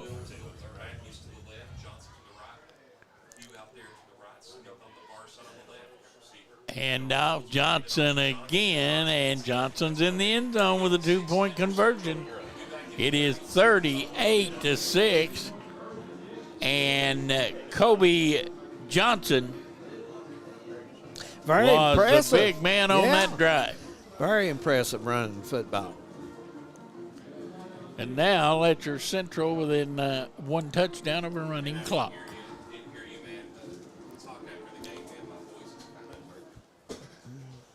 You get down like this, the tar just goes flat, Harold, and it's hard to get back and get in the swing of thing if you're the team that's not doing too well. So, Bourbon County, we'll see what kind of drive they can do, but, they've come a long way, and they've had it handed to them pretty good here on senior night in Whitesburg, and they've got nothing to look forward to except a 3-hour drive ride on the bus. Yes, so, you're right. I mean, I'd be looking to maybe get out of Dodge myself. Yeah, absolutely. Yeah, wasn't nothing fancy about it. They just lined it up and ran right out like you said they did. Kentucky's game, 7 o'clock. Is that a 7 tomorrow night on ESPN? 7 o'clock on ESPN. Okay. And, Harold, to be honest, we do have some cars starting to start up and make their way off as well. That was a personal foul. That was, boy, that was a 15-yard penalty. Must have been unsportsmanlike conduct or something against the defense. And now they're going to kick off from the 45-yard line of Bourbon County. Young males you'll have that. This one is one you would expect to see an onside Absolutely, kick. yeah. Yeah. See what Little decides to do. Jonah Little. Now he puts the toe to it, and this one is deep into the end zone and will come out. That ball went out with 25 yards, Harold. You know,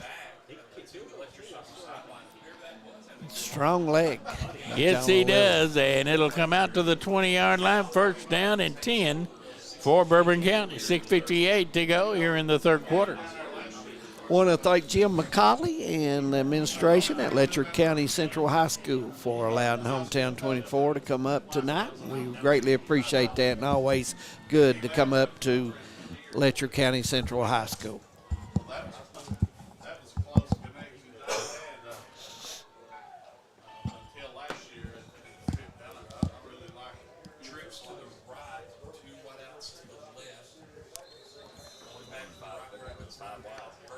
Bourbon County will start this drive from the 20. Looks like Bourbon County will take a timeout as well, and we'll take one as well. We'll be right back. 38-6, Cougars. In Eastern Kentucky, being connected to the world has never been easier. With our 100 meg package at only $44.95 a month, you can be sure to always stay connected and up to date. But if that's not fast enough, we offer even faster, with the layest technology to make sure you're getting the most out of your service. Give us a call today or check out tgtel.com for more information. Thacker Grigsby, bringing the future to Eastern Kentucky. 6:58, third quarter, 38-6, and Harold, Bourbon County just about has to make some noise here. It's 52-7 over at East Ridge, and that's the final as East Ridge gets the win over Knott Central. So Knott Central finishing the season with a loss, but you had mentioned earlier, Harold, 3-5 record. I'm really encouraged by what I saw from them this year. Here's handoff in the backfield, and down goes the runner. A blitzing linebacker got there. Yeah, Johnson didn't only run the football well the last series. He comes in big on defense, first play out of the bat. A loss of 5, and it is second down and 15. November 17th, folks, Hometown 24 be at Aulis Lloyd College. Point Park comes to town from Pittsburgh, and Harold and I and Devin and Josh and all the crew hopefully will be over for some good college basketball. When is that, the 17th? Thursday night. That is our first game of the season? Round ball. Is that a boy-girl doubleheader? That is a girl-boy doubleheader. Well, we'll look forward to that. Opening basketball season, and high school season starts the Monday after Thanksgiving. Yes, it does. So, a lot of things to look forward to. Absolutely. 17-yard line, and it's third down. It's there. Me and Josh both very nice spoke. That's a bit of mountain trivia. 5:34. Let's see what Esty comes up with here. Third down and 12. He goes right back to pass, sets his feet and fires it a high and incomplete. And it's fourth down.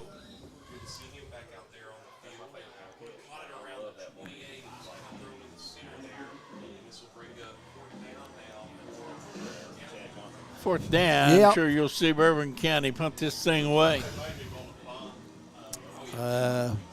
You would think so. I mean, Cougars one score away from a running clock, you might say, Harold. I mean,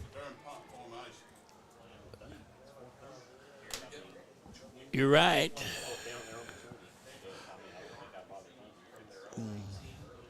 And we'll have a punt coming up for Bourbon County.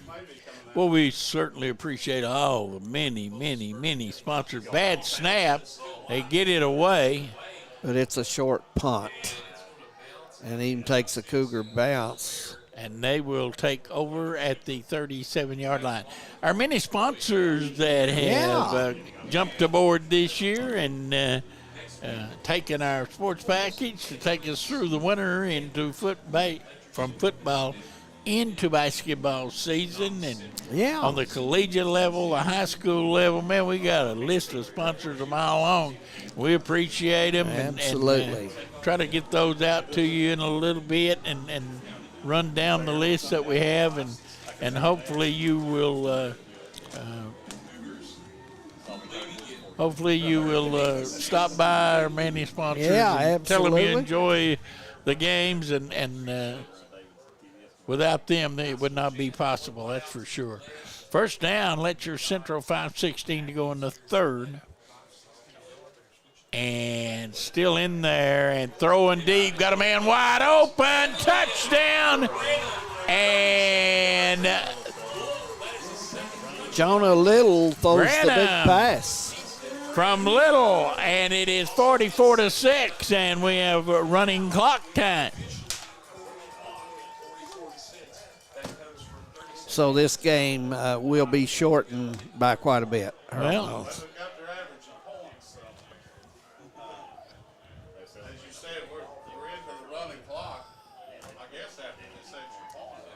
Well, it should. The running clock, once it reaches 36, supposed to go all the time. And it is 45-6 after the extra point, and we'll be back. You're watching Hometown 24. TVS Cable has everything you need to stay entertained. Video services with all your favorite channels and local sports on Hometown 24. Ask about digital voice service for home and business. High-speed internet so you never fall behind in a game. There's something for all ages. We've got you covered. Sit back and enjoy everything TVS has to offer. Stay connected with TVS.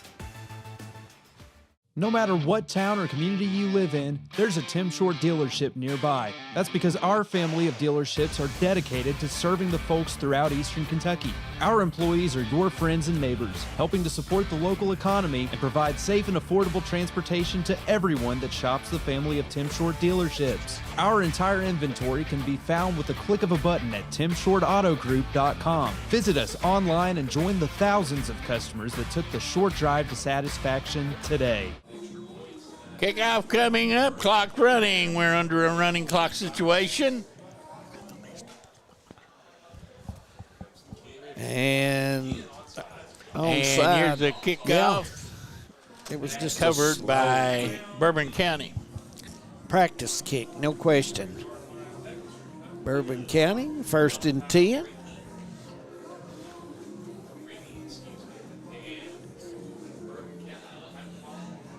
Clock going 3:40. And folks, the second half's going to be mighty quick with the running clock. Bourbon County will have it. And clock will run as Coach Jones' trip back into the mountains has not been a pleasant one.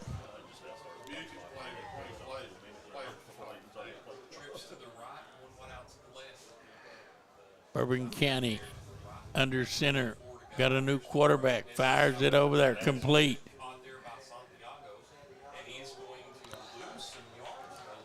New quarterback is Rennie, number 9. He is a freshman getting some reps. Yes, and that's a good move. In tonight's final game. Yeah, now, get Esty out of there. Rennie,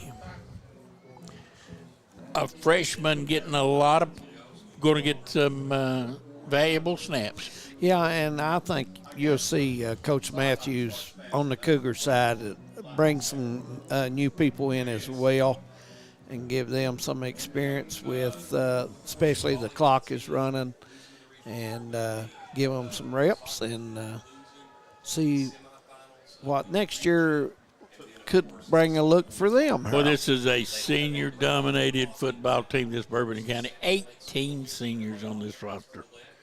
And Man, they got a lot of rebuilding to do, and yes, they do.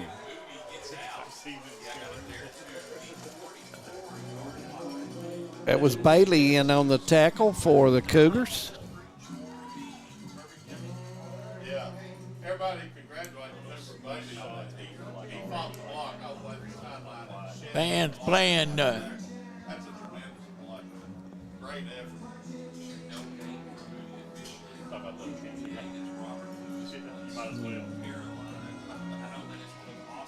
Sweet Caroline plays over the intercom as we count down the final 80 seconds of the third quarter.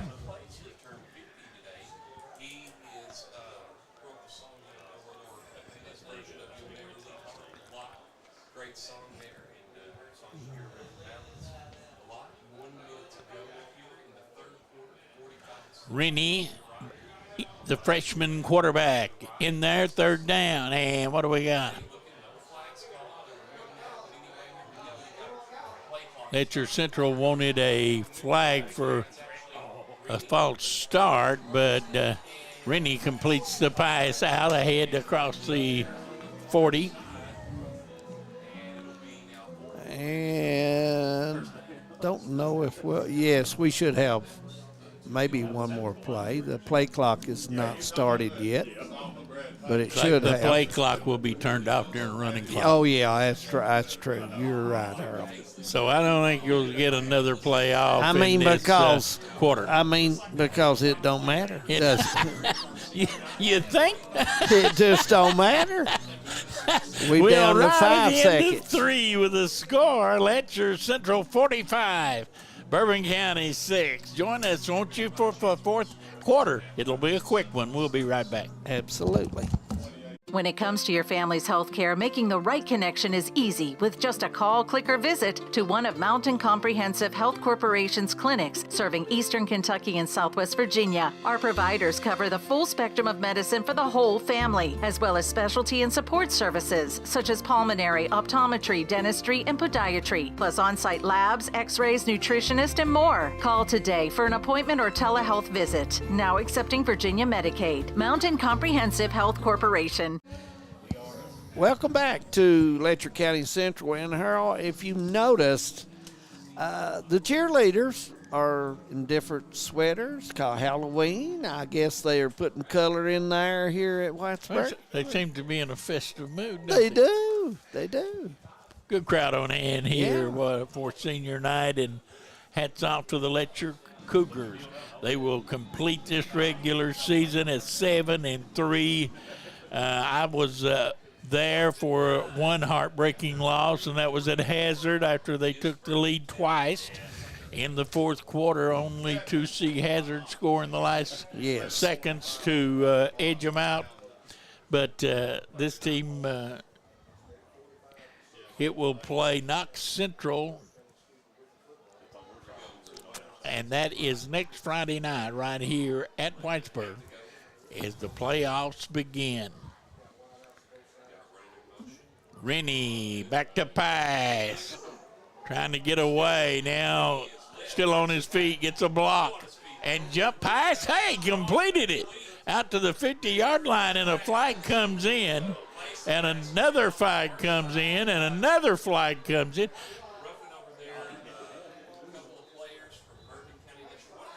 And so we're going to take a few minutes to sort this out.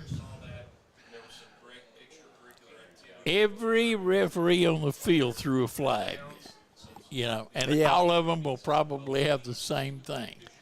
I think the first flag was a face mask on Letcher Central.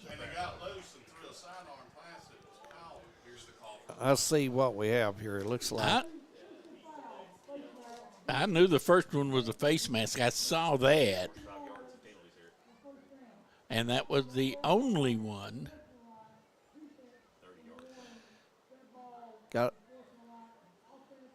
Well, those were offset, so Well, it all amounts to a 15-yard penalty for a face mask, and the other 30 seconds we'll never get back on the offsetting penalty. Ball should be at the 34 and 1st and 10, and we should be ready to go. Play a little more football here. Under 10 minutes in the football game left.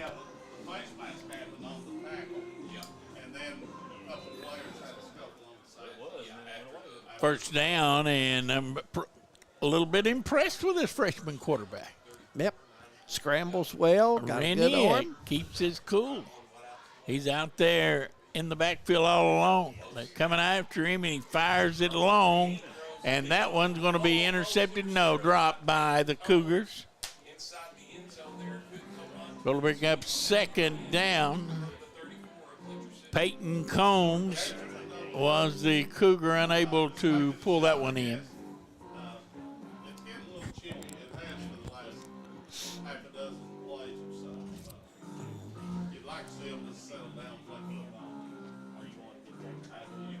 Boy, it has been a outstanding season, in the football field. We've had some good games on, maybe some of our best games that we've had on in the last few years. We've had on this year. The Hazard Leslie Letcher game jumps out in my memory as an outstanding game. There's a pass incomplete. It was a good football game. That Cougars got a slow start. They got down 26-0 in the first half. And came back to take the lead not once but twice in the fourth quarter. And probably should have won that football game. They played that well. They should have won. And they were hit with 45 yards of penalties in the last play, if you recall. Yeah, and I think also, I thought their first 2 or 3 other games this season, they started kind of slow in the first half. But, here of late, Earl, I think they've been getting a good early starts. So they may be ready for that playoff run. With the first week of the playoffs, they'll oh, my goodness, that ball underthrown and intercepted. Oh, that's a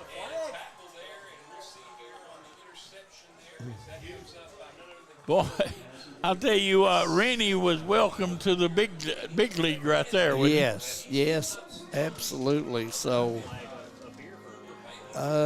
we do have a flag down on the 42-yard line. I think that's a flag. Yeah. We'll have to wait for the referee to sort this out. I know one thing, the quarterback got torn apart on that play. Rennie was he got hit flush and then picked up and thrown down. I could have been a flag for that, but let's see what the penalty is. Personal foul, roughing the passer. That's going to be on. It is a roughing the passer.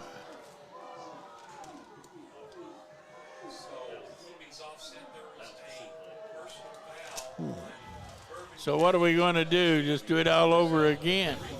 I would think so.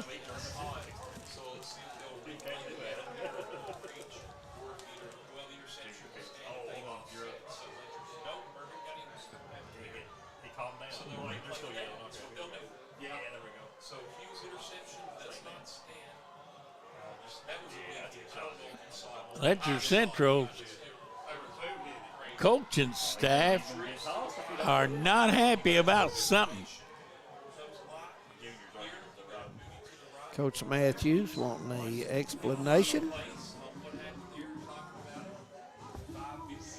I don't believe he's hearing what he wants to hear. But he is barking out at the referee, and he is upset.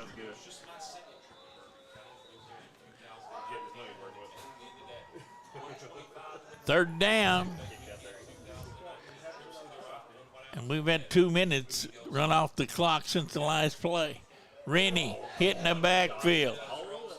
Gets away and now runs out of bounds. It'll bring up fourth down.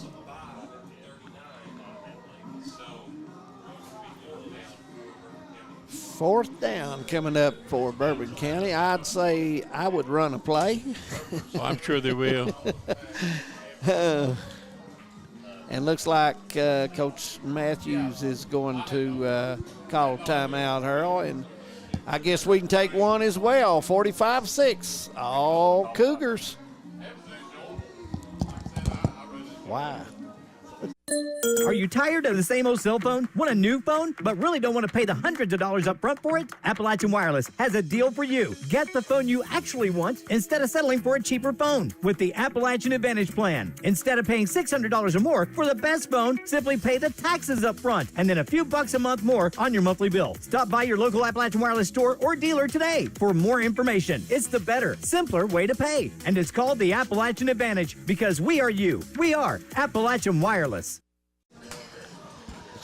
We're back. Timeout on the field. Evidently, who called the timeout? Letcher Central? I think so, to line some players it up. Still Still shows 3 timeouts for Letcher Central, 2 for Bourbon County.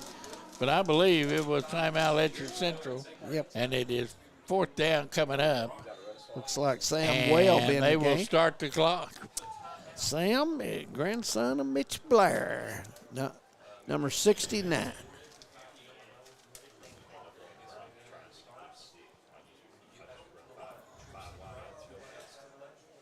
Rennie back to pass. Fires it over the middle, incomplete, and that'll turn it over on downs and give the ball back to the Cougars.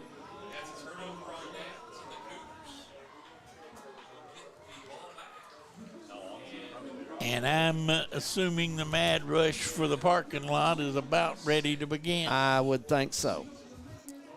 There has been several slowly continue to go out. And a lot of the crowd I notice is getting up in spots, but they still a pretty nice crowd. I mean, well, it's senior night and they playing good music, so why not stay around absolutely. a while, right?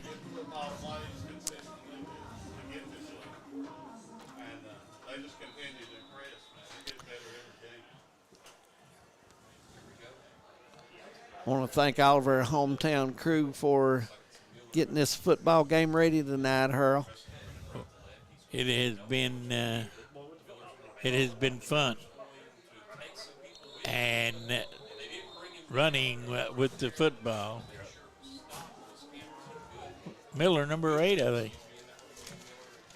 Miller's one of those kids that's really plays hard and plays some great defense. Game 1 of the World Series, it is 5-3 Astros, top half of the 4th inning. So, Coach Manager Dusty Baker and his guys are off and running in the World Series. How old is Dusty Baker? Old. He's been around baseball a long time. Yes, he has. And here's a sweep and running with the ball, number 42. That is Hayden Trusty.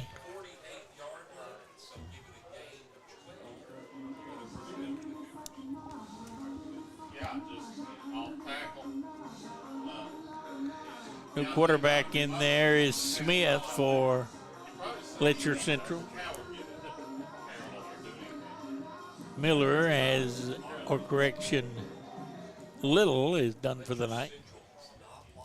This young man has had quite the senior season, hasn't he? Yes, he has. Hand off again, and this time it is Howard, a freshman, carrying the ball down to the 35-yard line.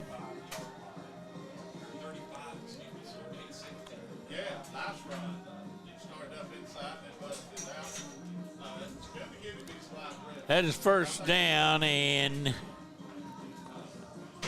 Letcher Central, will he take a knee and finish this thing out, or will he go ahead and try to score? I don't think you may see him run one more play here.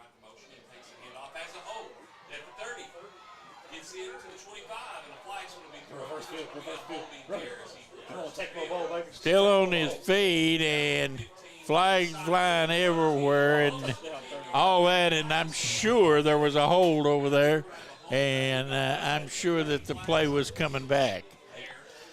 Yeah, I think so. As there's flags, really, there's 3 or 4 flags all over the field. So we'll see what we end up with. All the referees saw the same thing, evidently. Near a minute, and time they get this figured out with a minute left, Harold, it may be all over. I'm thinking you may see a knee taken on this one. Yeah. And just, get it over with. And I think so. No need in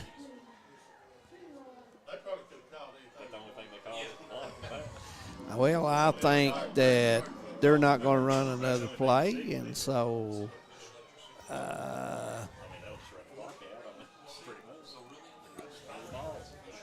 yeah, they're not going to run another play. Coach Matthews out on the field and shaking hands with some of the Bourbon County players, and Coach Jones will be coming from the other side, and Letcher Central on senior night in Whitesburg ends the season with a 45-6 win over Bourbon County. Our Alice Lloyd College player of the game, who else? Jonah Little. He has been some kind of player. So great our season. Alice Lloyd College player of the game, Jonah Little. Yeah, and good luck to the Cougars in the playoffs, Harold. They'll be home next week with Knox Central coming to town. And then should they win that, probably on to Corbin to play the Red Hounds. Absolutely. But 1 week at a time, as they say. There you go. Final score 45-6. Our Alice Lloyd College player of the game, Jonah Little, and the Cougars end the season at 7-3. Bourbon County closes it out at 2-8. David, it has been a good year, and once again, I feel privileged to be standing beside of you. Well, thank you, Mr. Harold. With all your experience, I'm very lucky to be here. But anyway, we want to thank our hometown crew, too, Harold. They've done a great job with the football season. They sure have, and for everyone here at Letcher Central, we bid you a good night, and be safe this weekend, won't you? And with a little luck, maybe Kentucky will win. Good night, everyone.